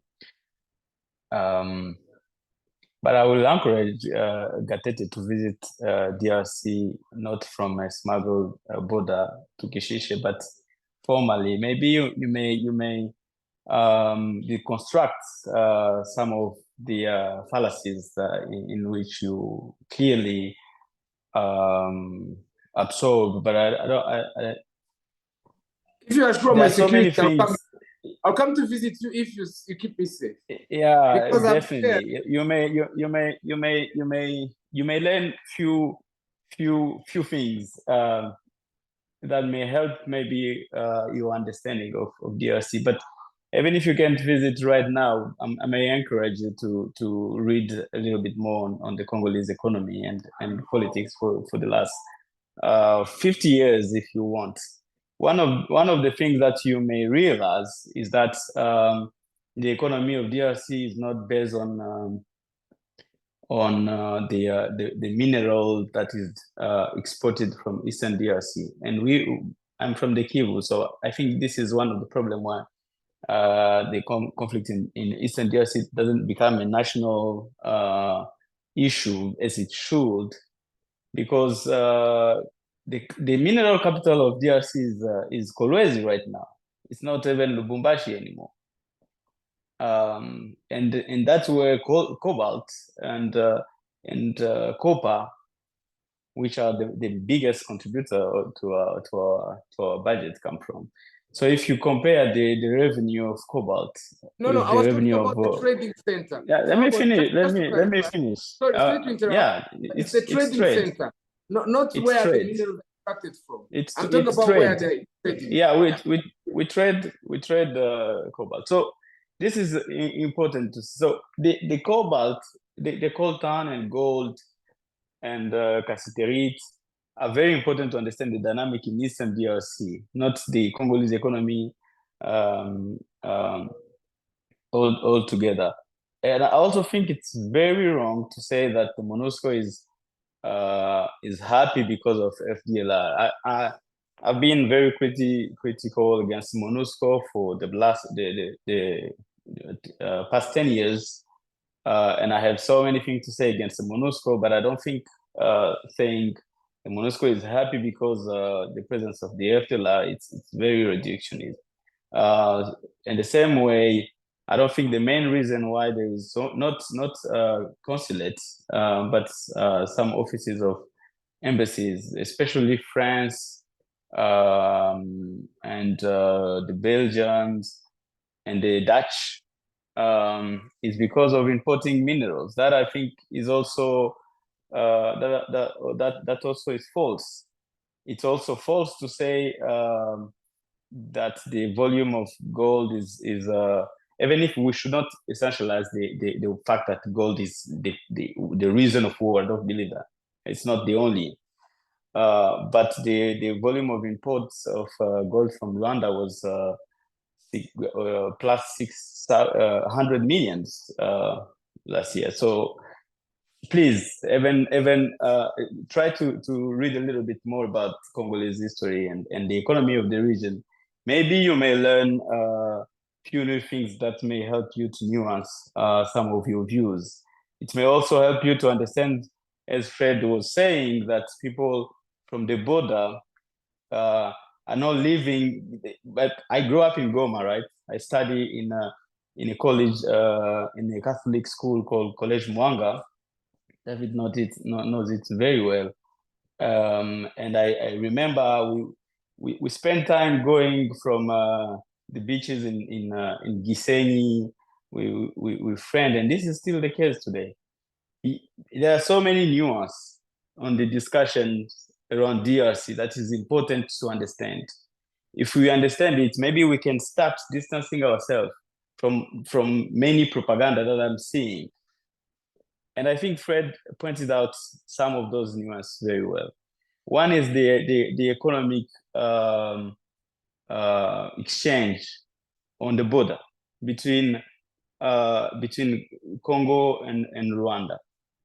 And it goes even far beyond that, because if you look at the number of Congolese people who were living in Gisenyi prior to the war, it's a lot of people. It's a lot of young people for many reasons. For many economic reasons, they rent houses in Gisenyi. They come to work in Goma, even without going to the Petite Barrière and see what is happening there. You can just sit to the Grand Barrière at 6 p.m. back then, and you realize the intensity of this exchange. Also, the small businesses, and this is not new, and this is not one side, right?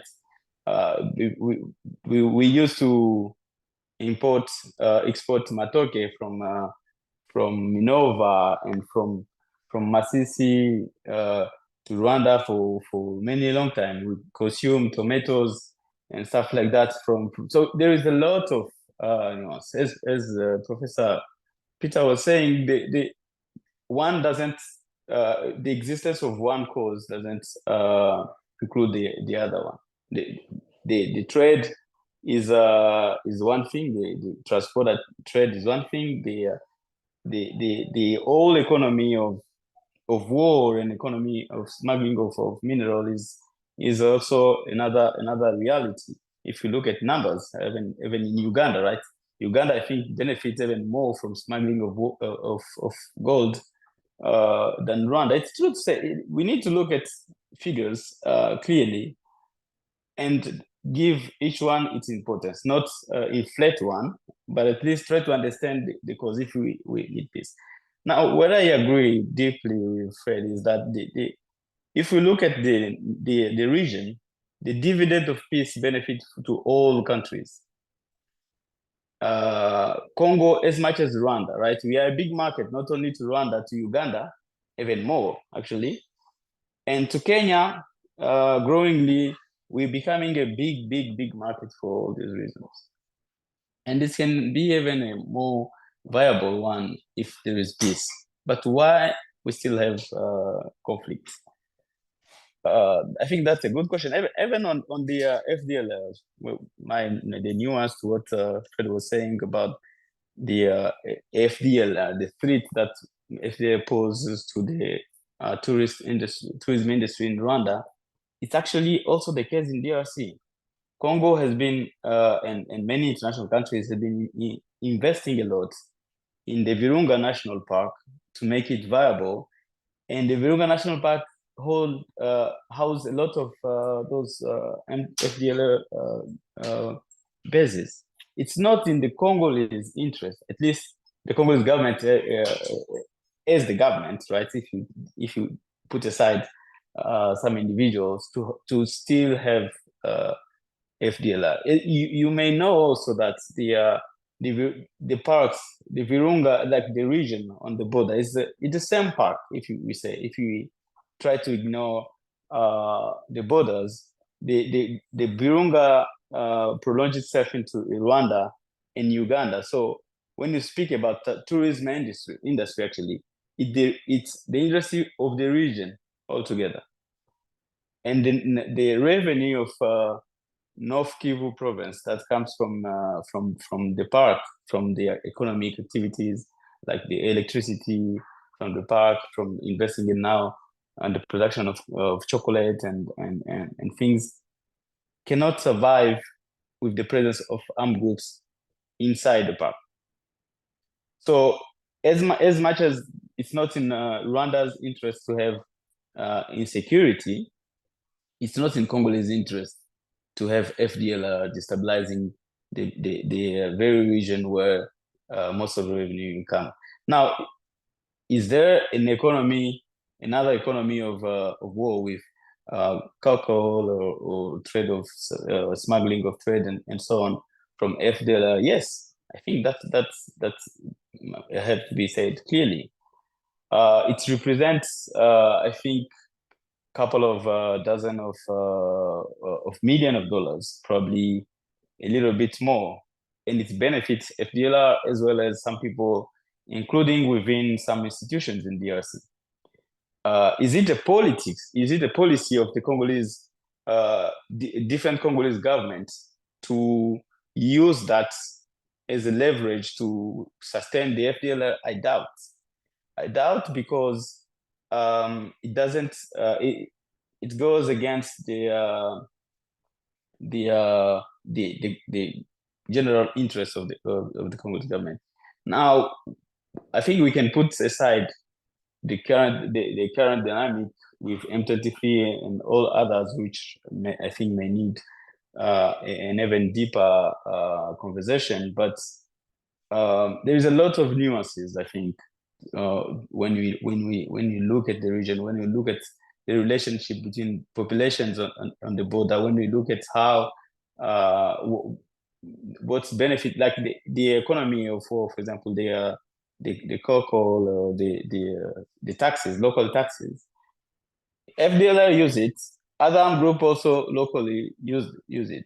Probably they are not as organized as the minister of the FDLR, but it's something that exists with other armed groups, and people are trying to fight them. And I think we need to pay more attention on why, if peace can benefit to all our countries, why is there still conflict? Why countries continue to support some other armed group? Is it the security doctrine thing? Is it more important than the economy that can be generated from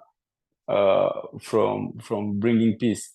And also, my friend Gatete, we don't ask you to come to resolve Congolese problems, right? We've been trying to deal with our own problem for quite a long time now. And I think we can deal with those problems. But if we go, maybe David may help us on this. If we go back in history and see what are the instruments that people tried to put in place in the region to make sure population live together, to make sure there is a more legal trade. Maybe we can find some solutions on how to address our conflict. Maybe we can remember that before all this, we had a CPGL bank in Goma. We have a electricity thing in Bukavu, I think, in Gisenyi, the siege in Gisenyi, the agricultural thing in Burundi. This is the history of our region. We shouldn't be living as if we have been fighting for centuries. There is a reason to fear. There is a reason to think that maybe we're going toward another war.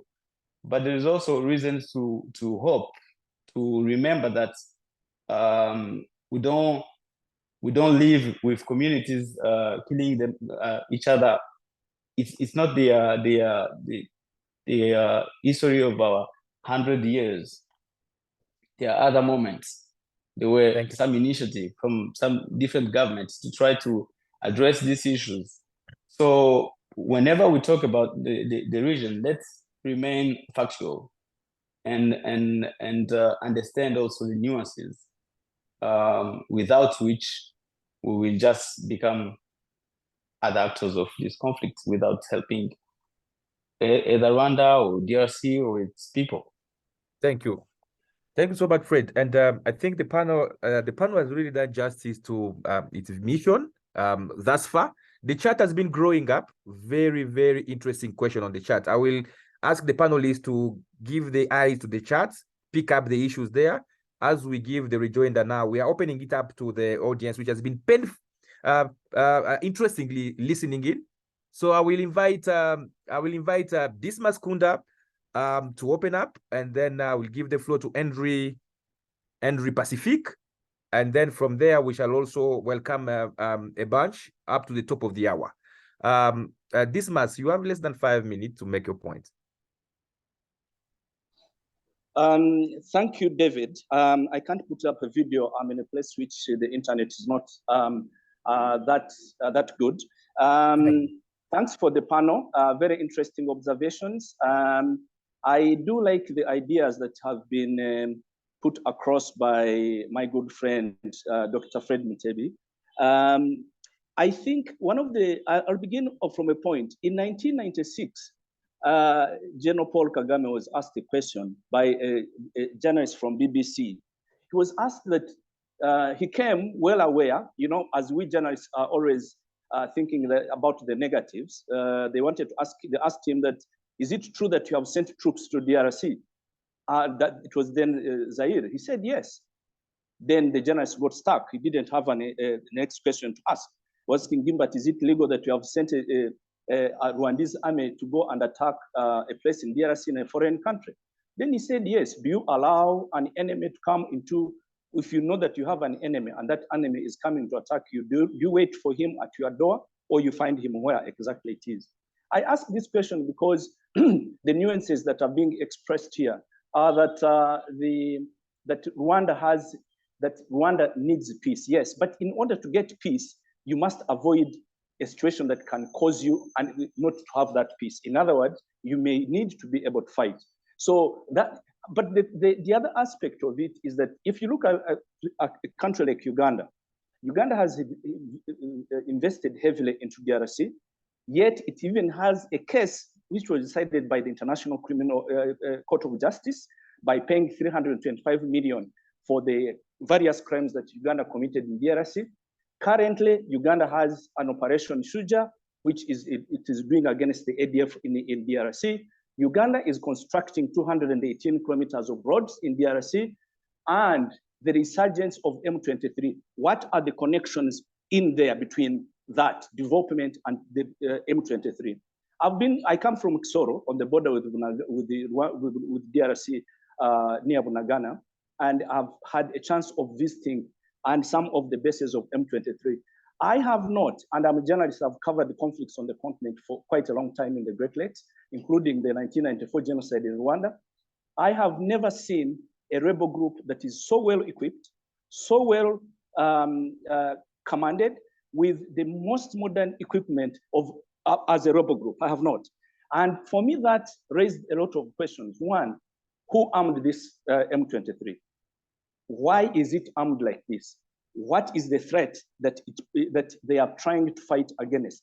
Now, even the UPDF, the Uganda People's Defense Forces, when they are crossing over and moving into DRC in areas which are controlled by M23, they could not believe the kind of things that M23 is managing.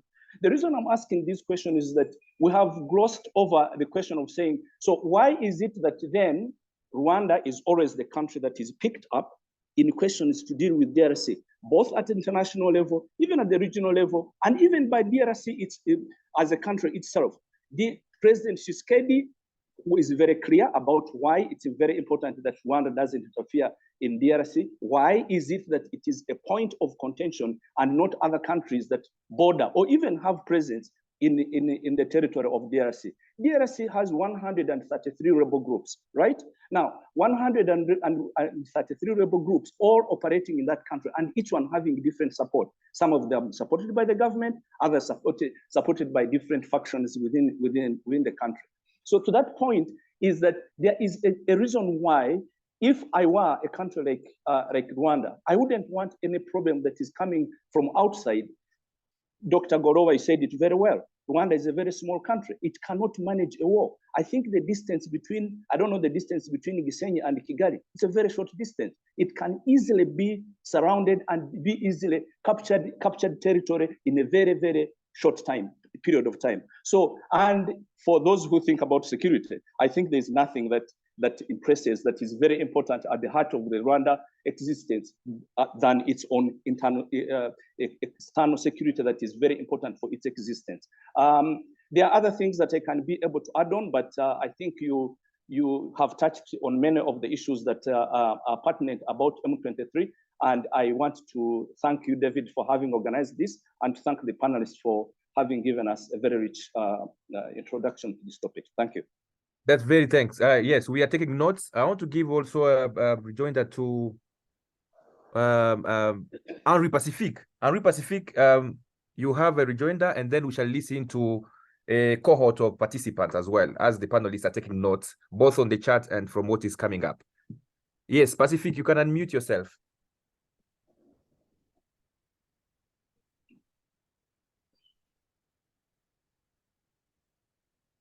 Go ahead, unmute yourself, please.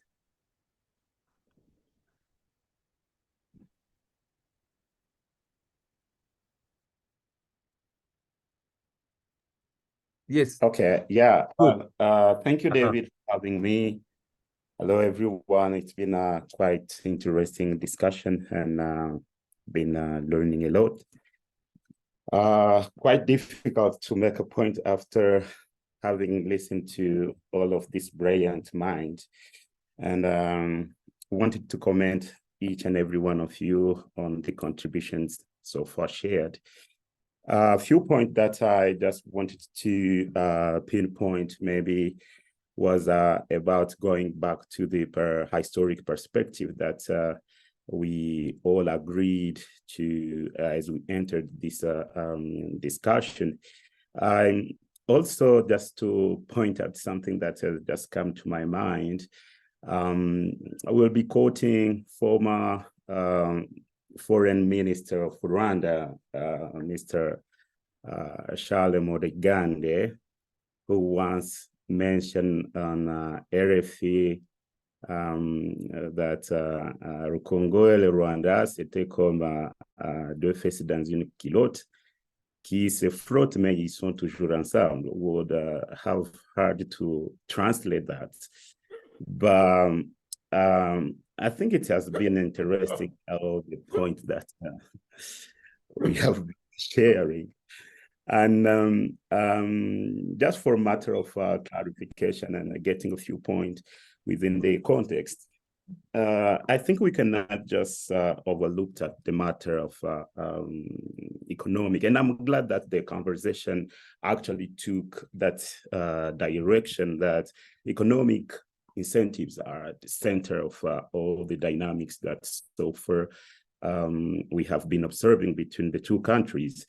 And I think I will go back to tap in my experience as a student in Uganda. I attended the Kampala International University and lived in Uganda for 5 years. And much of my training actually evolved around the East Africa Common Market. And this was around 2010. This was actually the time that this regional market was flourishing.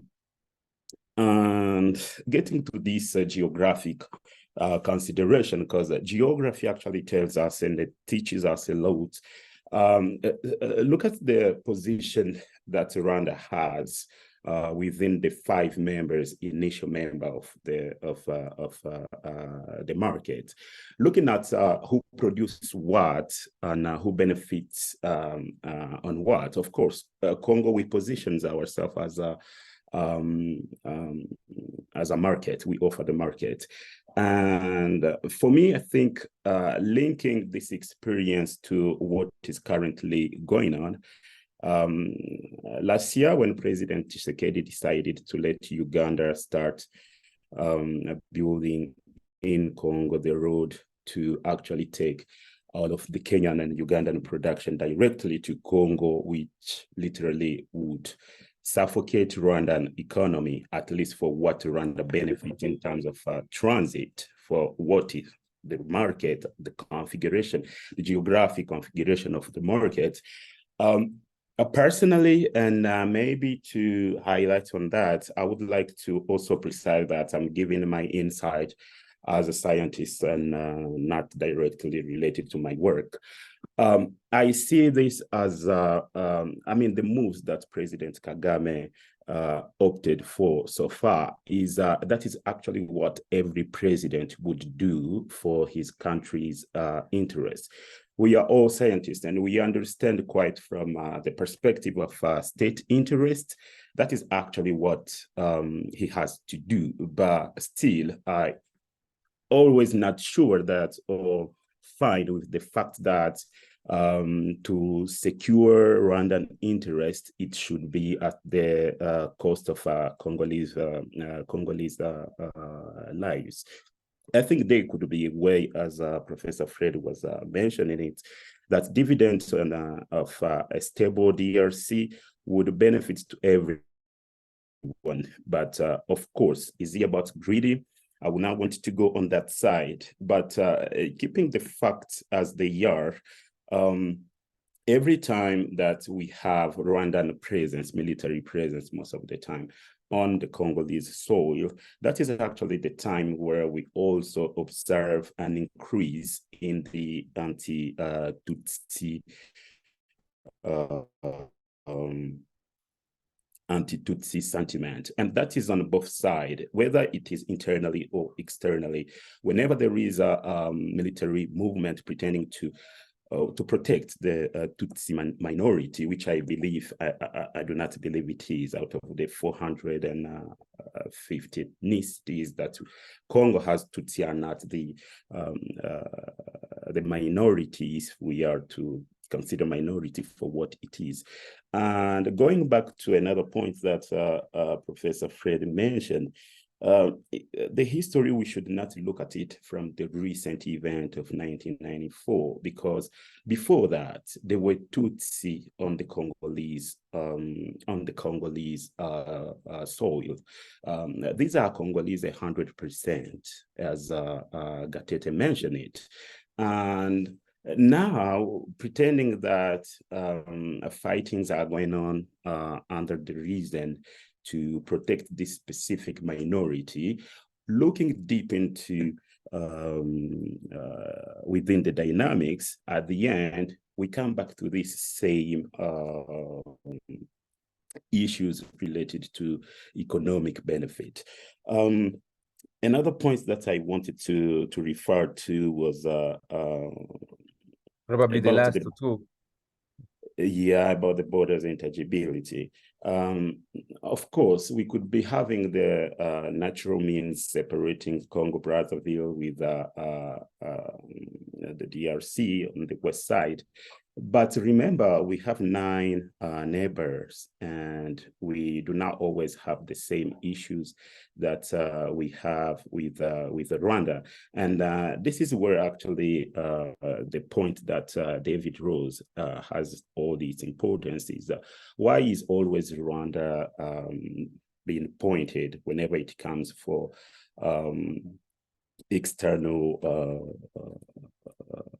interference in whatever goes about security in the Eastern Bloc. So briefly, to me, I think find that rather than being a migratory or a high story, I think the reason lie on economic stakes. And of course, ideally, I hope someday we have a leadership in Rwanda which does not pursue or which does not embrace protection of Rwandan state interest through at the cost of Congolese lives.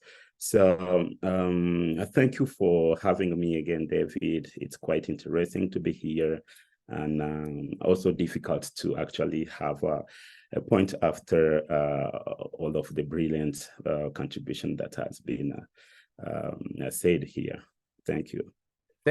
Thank you to Henri Pacific Mayala for your time and these shared insights. We're on top of the hour already. I'm going to invite a cohort of participants to air out their views, make comments. They can also give perspective, not just questions. So I'm going to go with hands of 5.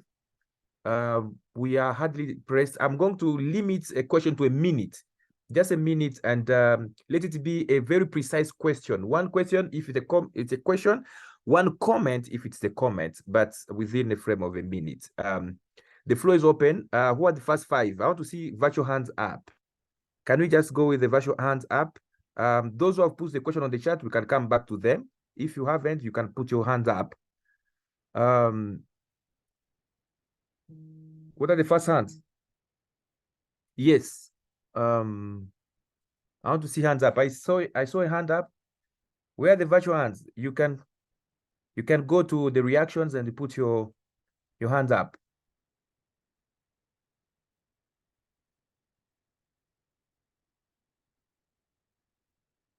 No comment from the audience? Wow. Has it been constipating? Oh, okay. Right, we're going to start with those first 5. Yeah, there is Innocent Dahiro will be the first. John Kadua Nema, Omondinga Francis will be the third. The fourth hand. Okay, let's go with those first. Quick 1 minute, sharp and precise within the frame of the discussion. Innocent, unmute yourself. Thank you very much, Doctor, and thank you, the panelists. That was very, very interesting and informative and quite amazing. Within just a very short time, I just wanted to indicate that the DRC question, in my view, I was born when there were challenges with this country. And I'm now more than 36 years. with still having this issue, and I come from Soro. So recently, I think I saw a miracle.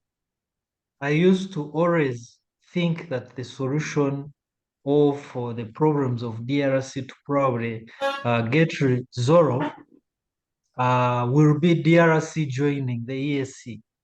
And it looked like a dream, a real dream. And when we saw Rwanda and Uganda have a serious border conflict, the outcome shock was just immediately after the resolution, DRC joining the EAC.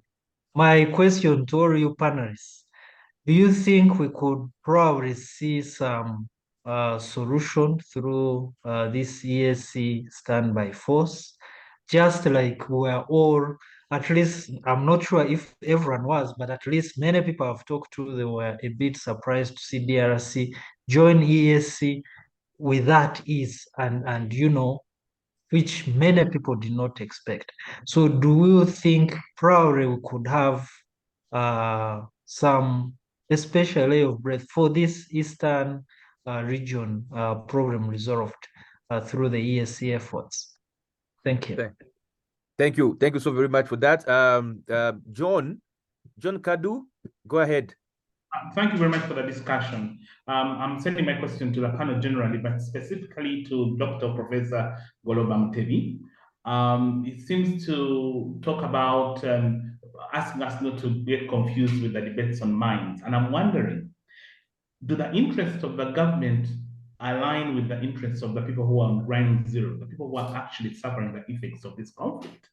We're seeing on social media people trying to cut each other, kind of mini genocide arising. Does the government of DRC reflect the needs, the priorities of the local Congolese who call themselves indigenous? Or are we just talking about 3 or 4 governments having a quarrel among themselves and people paying the price? Thank you. Thank you. Dr. Mona Kizito, go ahead. Okay, thank you, panelists. My concern is similar to what Innocent has already raised. Having discussed all this, what is the way forward? What should we do next? Should we continue with this forever, or there must be a lasting solution to this? Thank you. Thank you so much, Kizito. Francisco, go ahead.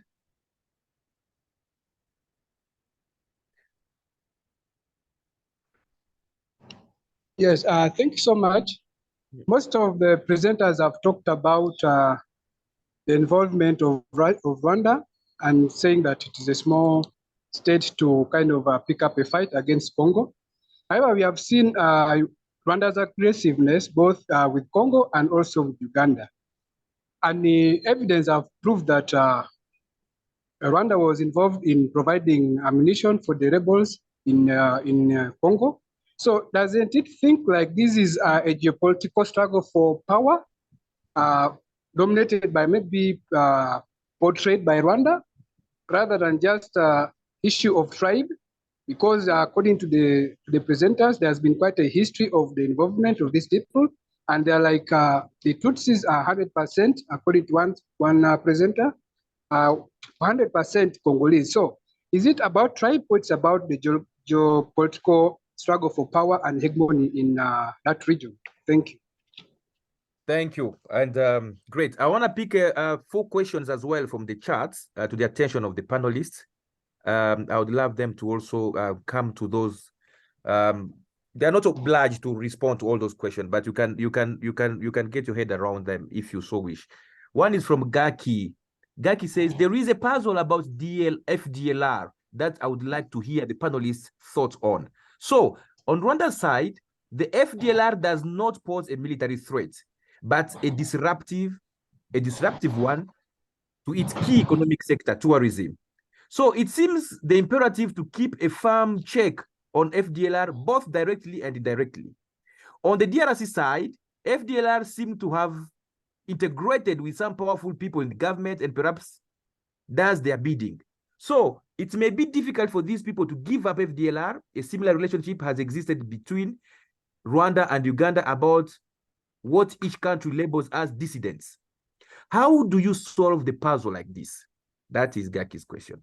I want to pick the other question by Florence. I think Asimo Florence says, amid this conflict, a new generation is emerging. Intermarriages are going on and children are being born. They do not know where to call home and they are not welcome in either of the countries. What will really happen to this young and innocent generation that is growing each day? That is Florence. I will pick Adventino Banjua. Adventino Banjua says, what is the history of this genocide ideology or logic? Do you think criminalization, going after those embodying it today, mainly the older generation in Gatete's presentation, can take us beyond it? Great. Finally, from the chat, there is a huge comment. I want to take Opportuna Kweka. The fact that Rwanda supplies fruits to the DRC does not give us enough excuse to say that they may not be involved in economic interest as minerals of different values, as the minerals are of different values to compare with fruits. Who are the people who are investing in Rwanda's banks? Where do they get their money? Who is connected to them? All these three groups may never tell us who is supporting M23. We are saying that the politicians in Kinshasa have created the war. Are we saying that the politicians in Kinshasa have created the war for their benefits? Or have they taken advantage of the war? That is the question. So, panelists, cherry pick, please. Cherry pick whatever apple sounds palatable for you to swallow. Go ahead and limit yourself quickly so that we can wind it up. I'm going to start with, yes, Dr. Goloba Mutebi, and then we'll come back in the reverse order. Yes, Fred. Yeah, thank you, David. I would like to comment on 2 or 3 things very quickly. The first one is the question of who arms M23. I'm not sure that I can provide a comprehensive answer because I don't know who all the sources are.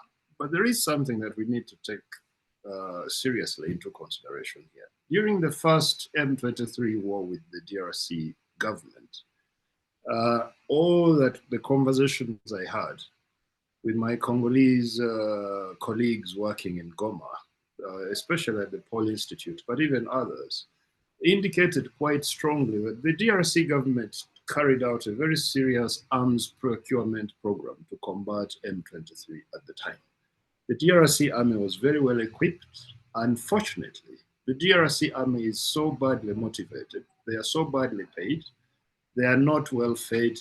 The DRC army does not have the motivation to fight. So they had the weapons, but not the motivation to fight.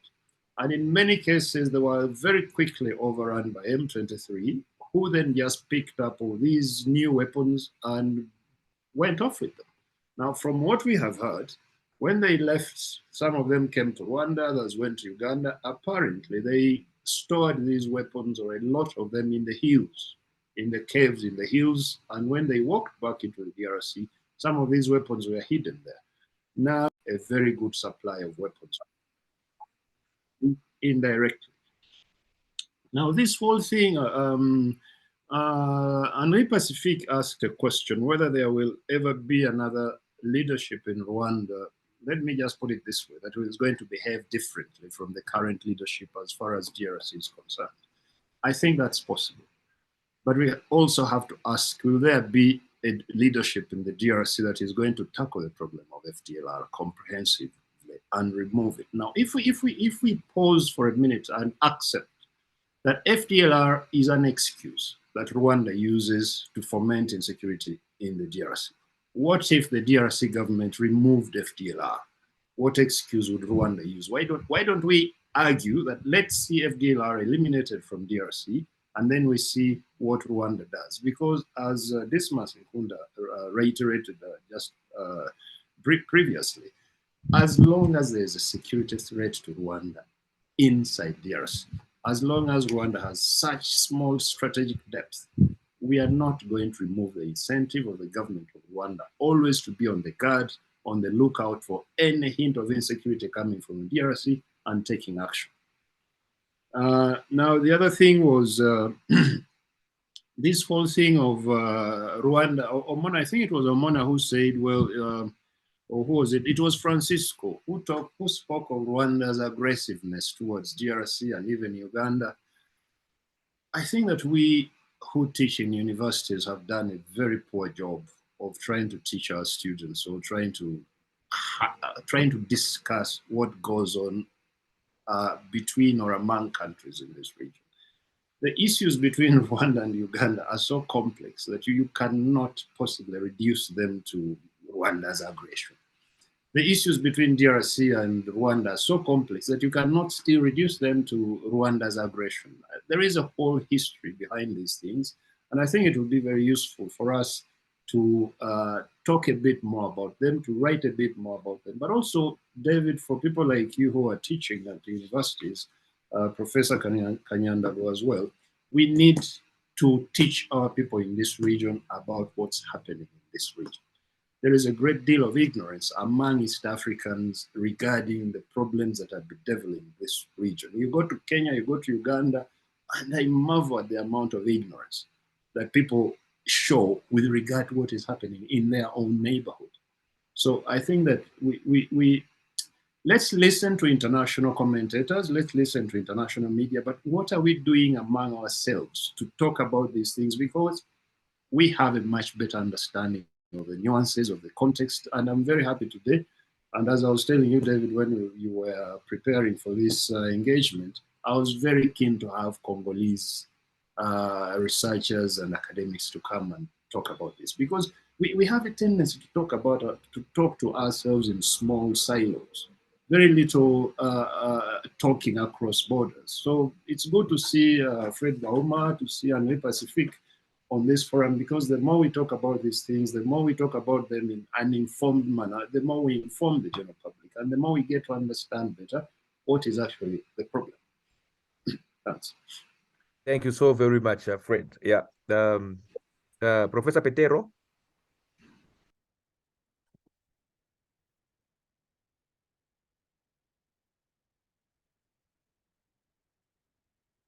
You are muted. You are muted.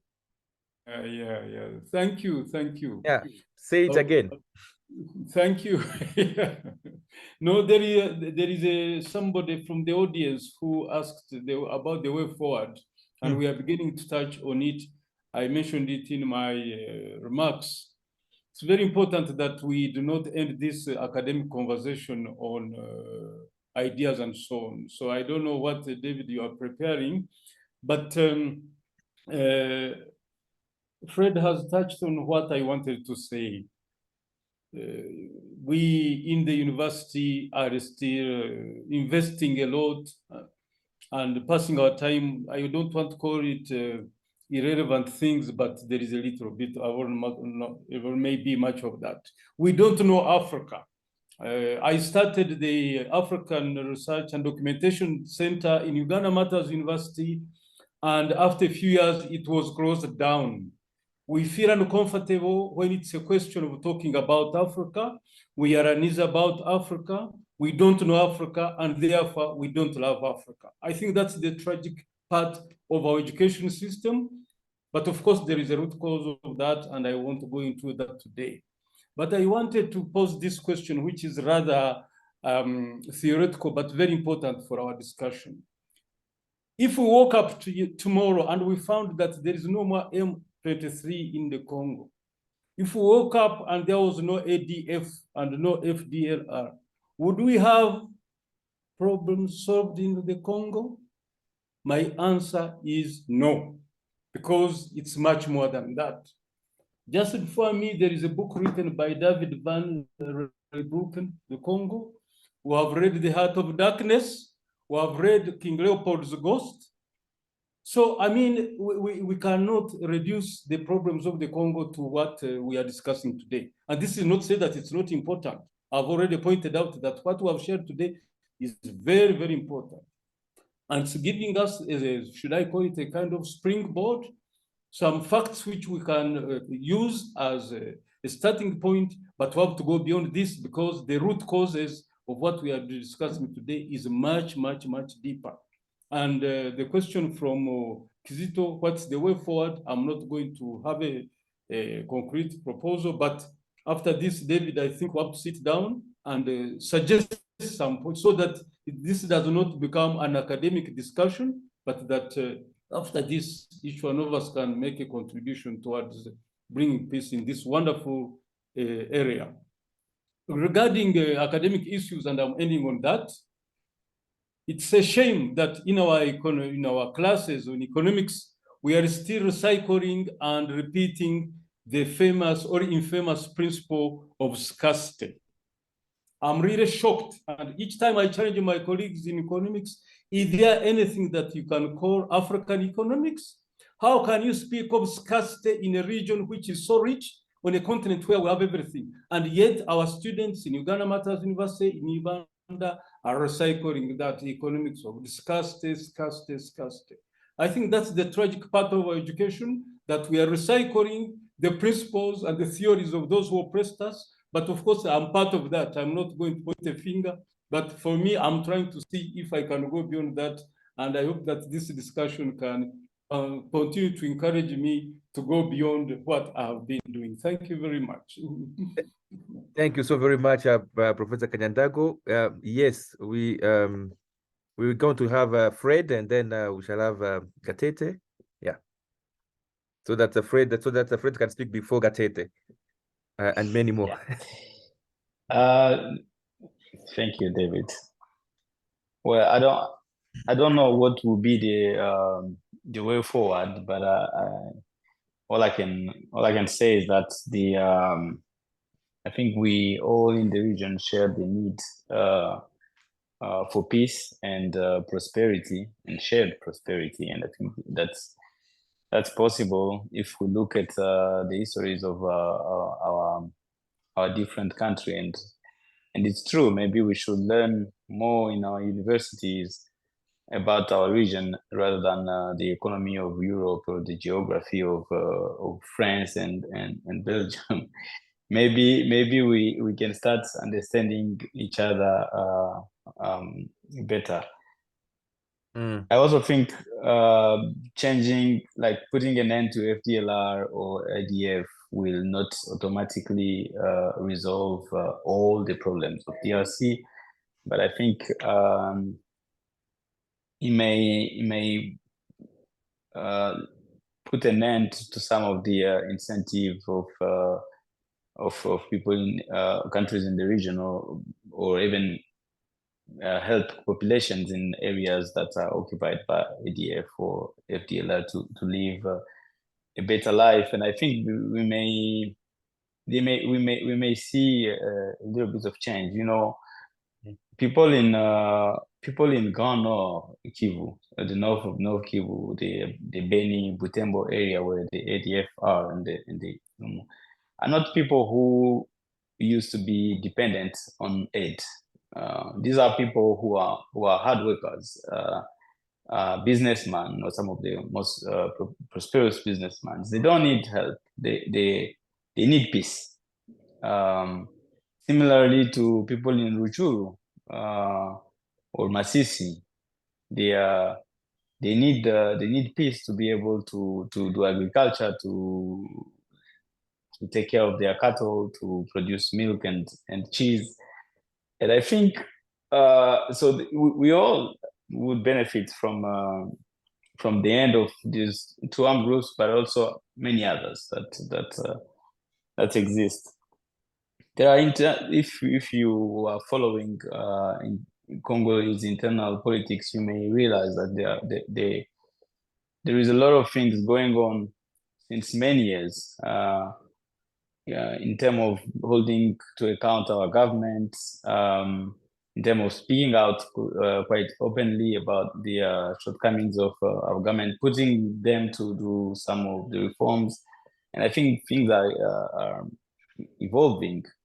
But every time we start a new cycle of violence, or a group, especially groups that are supported by neighborhood countries, it becomes very quickly the subject, and it distracts us for other subjects, and it destroys the relationship between communities. So there is a lot to gain by not continuing this kind of conflict.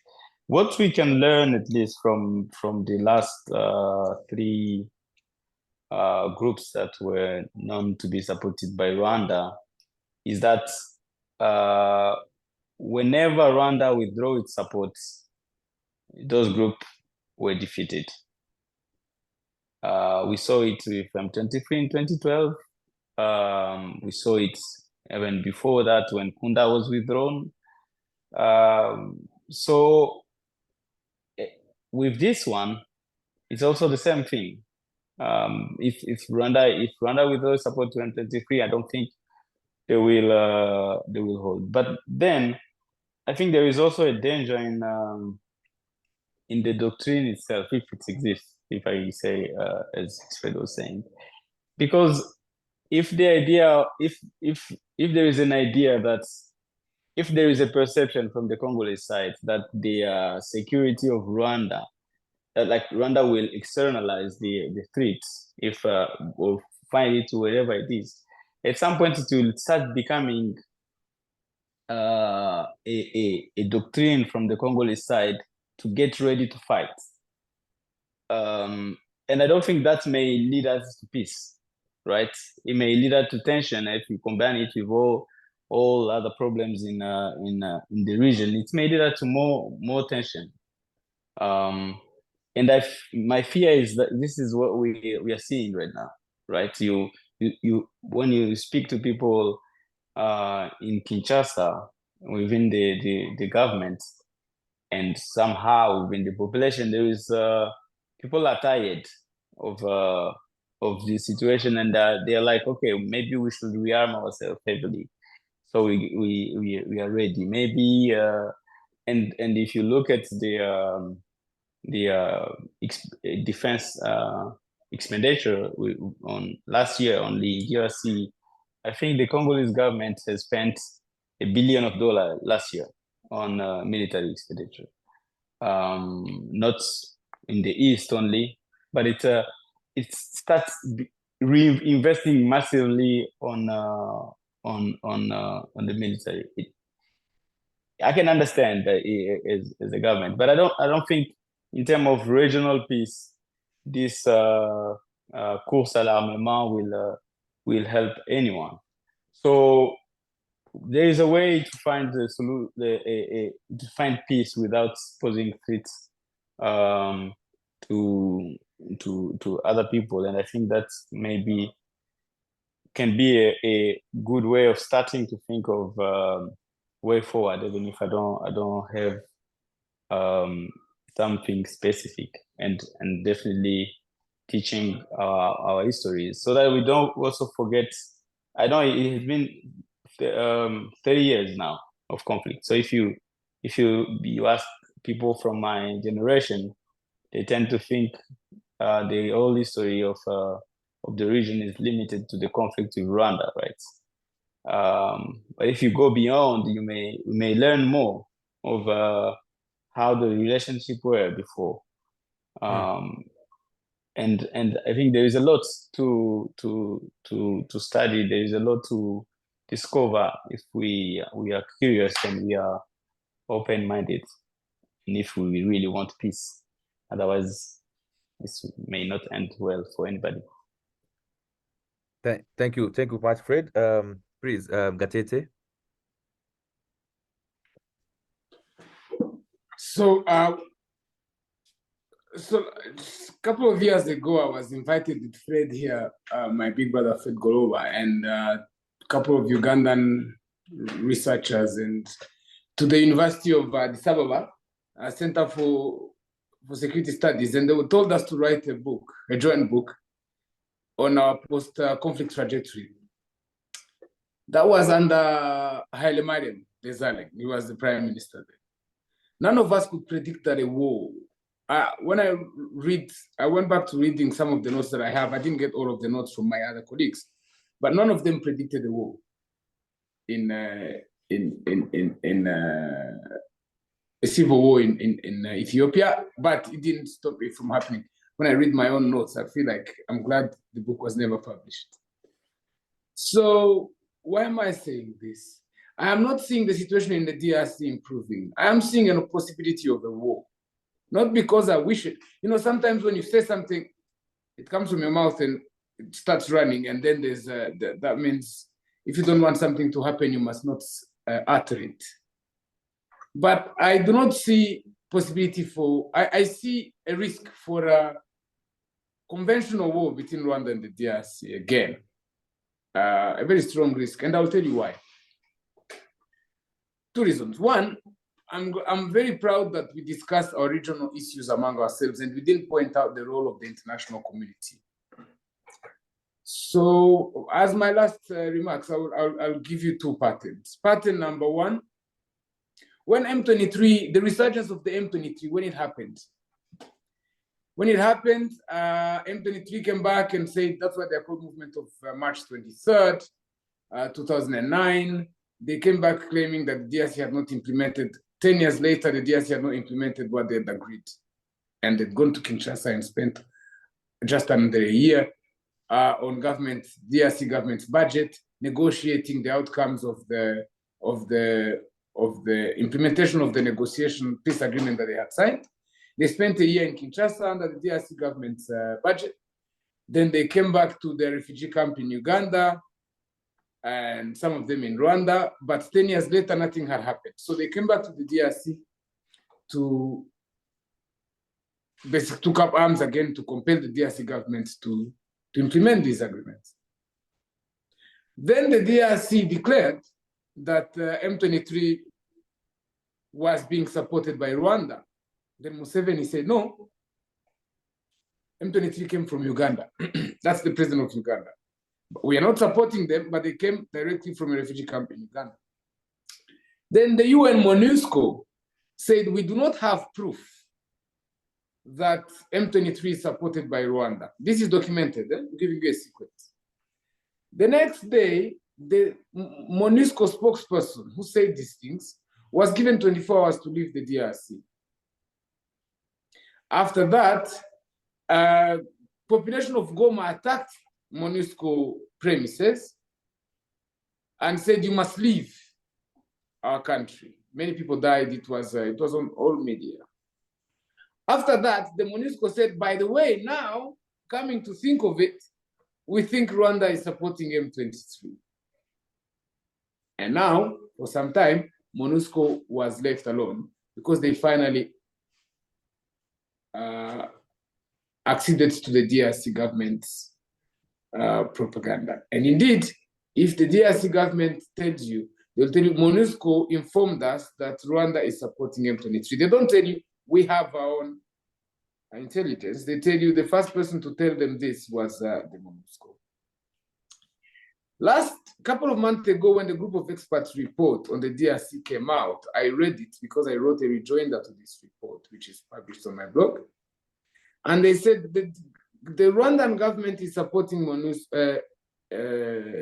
M23 in the DRC, and we have two proofs. These are two evidence that they furnished in the report, which you can all access.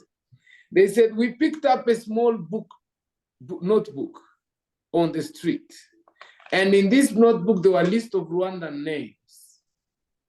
That means these are Rwandan soldiers. And so this notebook, we picked it up in the DRC, and this is the proof that we have. And the second proof that they provided is that they found a piece of paper of allegedly a Rwandan soldier who was deployed in the DRC, and he may have written a will and saying, if I die on war, please give this small paper to my wife so that she can go at the bank to withdraw my money. Though that is the evidence that the UN group of experts furnished the DRC. When I see things like that, so I'll conclude in a minute. So that's pattern number one of how MONUSCO has been forced to either you say that Rwanda is supporting M23 or you leave the country. And this is the kind of evidence that they have to prove because they can't have actual evidence. Number two, Tshisekedi, we have reasons to believe, although I have no proof this time, we have reason to believe that he did not legitimately win the elections in the DRC. So it's been rumored, and the former head, I know this how, because the former head of the Electoral Commission in the DRC who declared him the winner has been making rounds on the media saying that Tshisekedi did not win. And we had other rumors saying these things. Now, the person who may have won is a person called Martin Fayulu. And what was Martin Fayulu campaigning on? He was campaigning that if he wins, he's going to send Rwandans back to their country. So the candidate who campaigned on anti-Rwanda rhetoric won elections. Tshisekedi, who campaigned on other issues, lost the elections, according to the president of the Electoral Commission. Now, what has happened is that Tshisekedi, seeing this and keen to be re-elected for a second term, has drummed up anti-Rwanda sentiment, so much so that Fayulu comically said that Tshisekedi is plagiarizing his message. He officially said that he's plagiarizing his anti-Rwanda message. So what I'm seeing in the DRC is that the anti-Rwanda sentiments are drummed up by the politicians of today. The situation, like Fred said, if the Rwanda will have a leader who will change their geopolitical policy, we're wondering, is the DRC ready to get a leader very soon that who will play down the anti-Rwanda sentiments and be amenable to negotiations and peace? I'm not seeing it in the near future unless I see it. So as a result of this, is that there is no, all these agreements and all these heads of states who meet in Nairobi, meet in Kampala, meet in Bujumbura, meet in Angola, whatever they agree, there is no political will in the DRC to have it implemented. There's no political will, but there's not even a popular opportunity for this because the anti-Rwanda sentiments are so strong, and the M23 has been successfully painted as the Rwandan auxiliary by the Congolese polity, that it's going to be difficult to reintegrate those people and to people who are in refugee camps to allow them to go back to their country, which means that movement will always be available to fight their own government. And finally, when you talk about arming M23, if you fly above the DRC, DRC is a country that is replete with small airfields, very small airfields. You have planes that land and take off in the DRC without the support, without the knowledge of the national air control systems. So it's very easy to purchase weapons from the black market, from the all sorts of markets, and land them in the DRC without the control of the DRC government. In fact, when I was in Kinshasa, I remember I was gone with investors from Ukraine. They wanted to get an airline license in the DRC. And then the DRC airline people, they were happy to talk to me because they had gone to school with my father who studied in Kinshasa in the 80s. But anyway, they told me, we give these people a license, but the most lucrative airlines in Congo are not the ones that are transporting human beings. They are cargoes. But your clients should also privilege a Russian brand called Antonov. I asked why. They told me Antonov is practical because it doesn't need a long airfield to take off or a long airfield to land. Because every mine in Congo has their own private airfield from where they export their minerals. So the thing is, when you say, someone asked today, can the conflict end?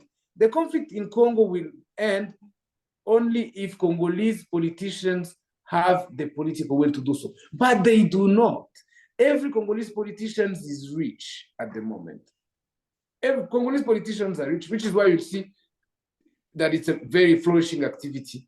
The international community has zero intent to have the conflict in the DRC end. Why? Because with this chaos, they grab our natural resources. If somebody is talking about the resources of the DRC, that's why you have to look. I was actually shocked when I look at Tshisekedi going to the Security Council. of the United Nations, which is And really you wind up as you wind up, Gatete. When you see Tshisekedi going to the Security Council of the United Nations, which is really the den of thieves who steal the DRC, like they have huge minds across the DRC. When he goes and stands in front of them and tells them, could you please help me give sanctions to Rwanda because Rwanda is stealing my minerals, they must wonder to themselves, we are the ones who steal from this man and he's standing in front of us accusing a small neighbor to be the one taking our resources, which means that so the politicians in Kinshasa have no incentive.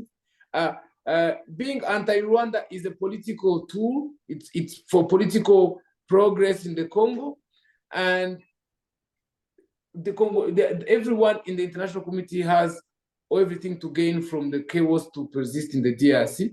So to be honest with you, I don't want to be a fatalist, but I do not see a solution being found, because the next politician is going to be to drum up the anti-Rwanda rhetoric, or possibly to work with FDLR even more than it is today. So I see the situation is going to worsen before it is resolved, unfortunately. I'm sorry. Okay. We thank you so very much. Also, I have to leave because I have you cannot just leave after you have dropped that bombshell there, Gatete. Let's for the sake of let's live together, because we are in this together. But thank you so much. We are really on top of the hour, and I'm not seeing any hand. I want to thank the audience, particularly for their patience. We have been joined by people 8 hours different here. It is very early in the morning, I think, for some, and it's very night for others. Thank you so very much, David Cohen, who is our associate, to be with us. I want to thank also those who are very close to us from within Uganda and across the Atlantic, and those across the Indian Ocean as well. Thank you so very much for joining us and for patiently putting up with this conversation. Ours is the Center for African Studies, and we are really not a center of African studies. We just don't want to take these issues as object of the study. We are very deliberate about the for, and the preposition there arms us with a mission. It is not just like the other centers of African studies that can afford to belch in front of a yawning population as they philosophize about African studies and the condition of Africa. We are also for, because relevance is key, it should be combined with excellence. Now, we have had a very excellent discussion. I'm sure there is no question about that. How do we marry this excellence to the relevance so that we can have a pertinence that can push the frontiers, both the frontiers of knowledge, but also inform the status quo to be rethought differently. So that is our mission. It's not going to end with this talk. This is a series we have launched today. It is a public discussion series. I think everyone will agree with me that we are better served in a panel discussion format than sometimes with a one-off intervener or a debate pitting one Kanyandago against a Gatete, pitting one Fred in the Kinshasa against another Fred in Kampala or Kigali. But I think a panel which gives us an intellectual buffet and diversifying us from meeting. I think there is a lot of wisdom which has gone on here. There is something which we have done and we should be proud of. We have been in the thick of a diagnosis room. Unfortunately, we are not armed with prescription, but I think prescription should not be an obsession for us now, because we have a very, to echo Dr.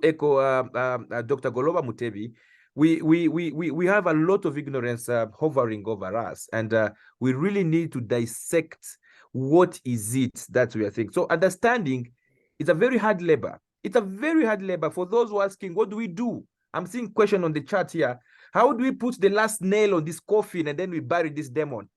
That's a very important question, a very important question of solution making. But unless we really have a fairly granular detail of the problem, we cannot really bury this demon very well. So we are starting to diagnose, we are starting to speak with one another. We are not just speaking to each other, we are speaking with one another.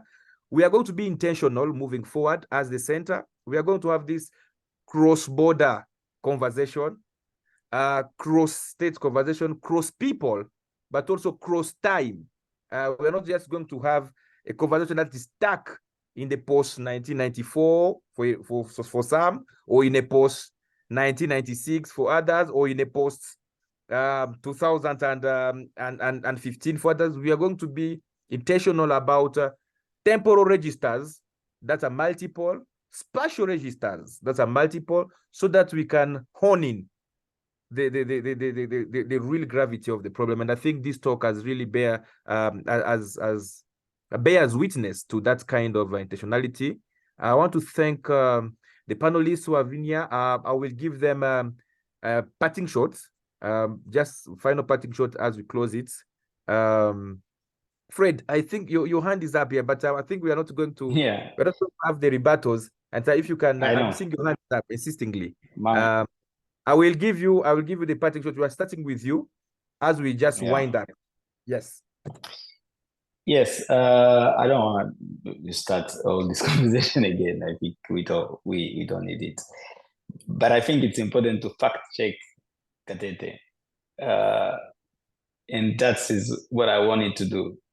When it's false, you are misleading people when you say in the UN report, you can reject the accusation of the UN group of experts. It's normal, but I think it's false, and you know it's false when you say there was only two evidence: a small book and a wheel.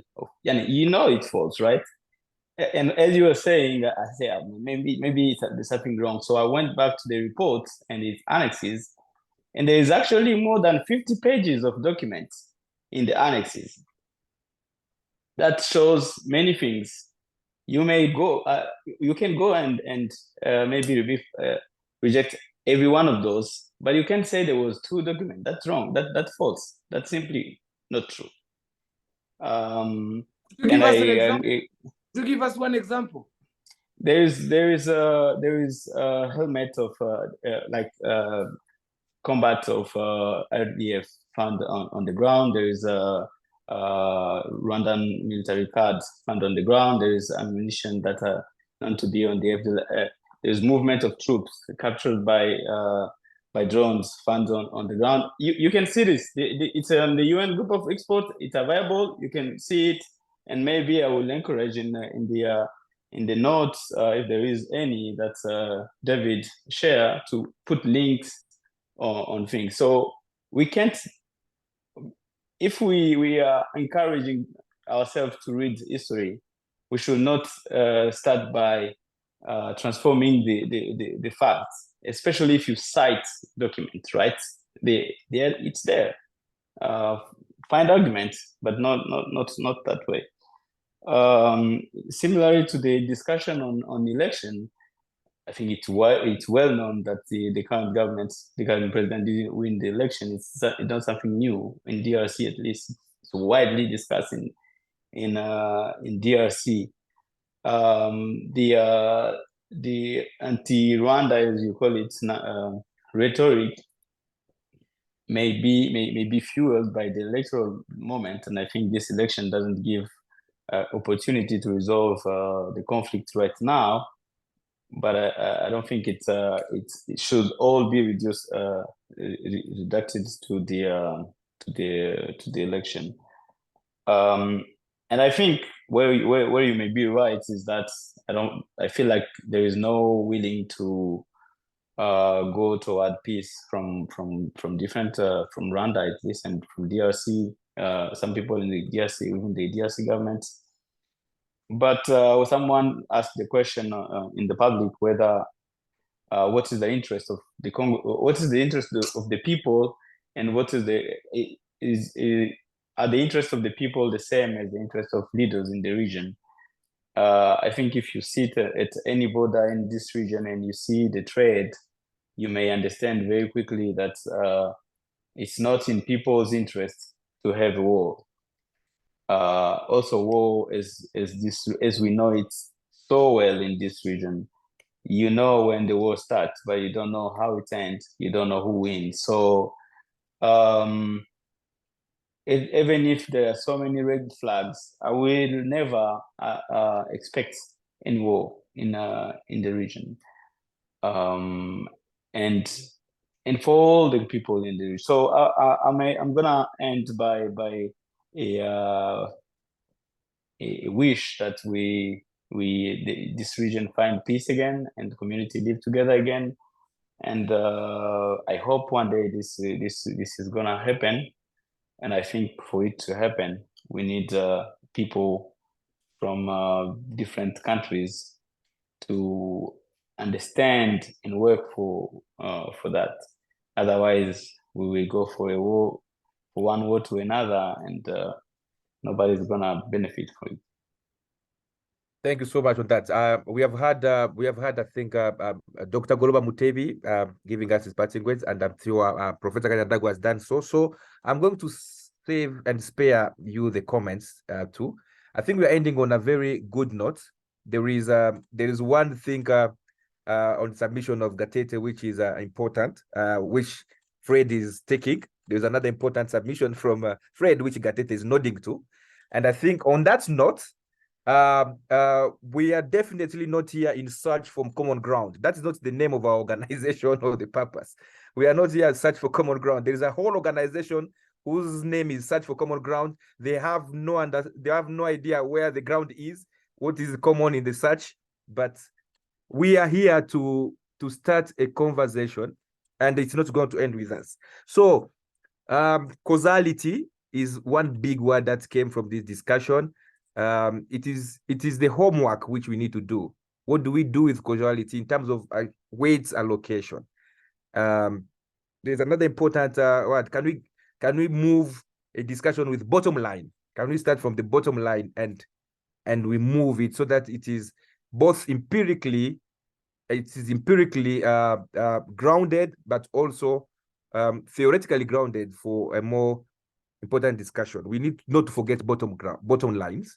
And then finally, the whole discussion about factual data and evidence. These are not synonymous things. They are not synonymous things we have learned today. There is a whole movement from information and how information becomes processed to become data.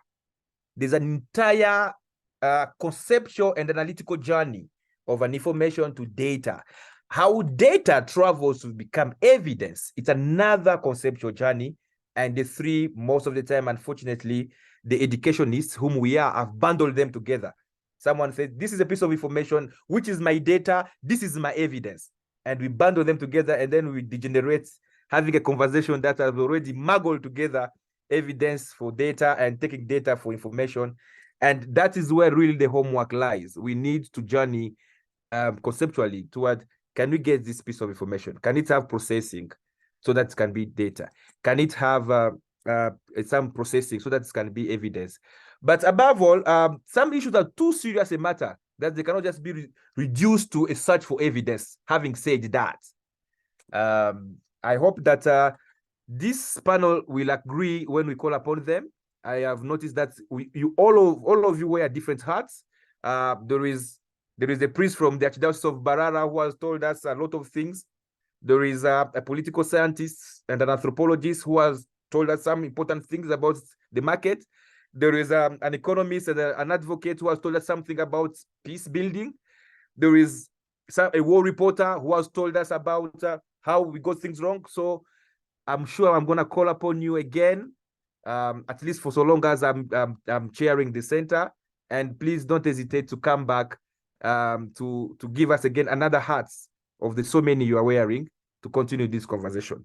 For now, I really want to thank you for your indulgence, and we are right a few minutes on top of the hour. I want to thank you all for your patience, but most importantly for the insights. There is one particular person in the chat who said, some 15 minutes into the discussion, he said, well, there are so many biases which we still need to guard against here. And then 2 hours into the conversation, the same person said, I am different from the first time I chatted on this chat. I have learned a lot and I'm no longer the same. I think there's no better way to thank you than taking Dr. Albert Luswata's comments very seriously. There is a lot we can become just by having this candid conversation and taking them very seriously as transformational. Thank you so much. And yours is a see you later, our dear audience. I hope we will see you later. We will come back to this recording. We will discuss this recording with the panelists and we shall refine it. It may be raw material for what they call the proceedings that can give more food for thoughts as we move on. And then as a center, we shall brainstorm together how do we take this conversation forward. Thank you and have a good evening.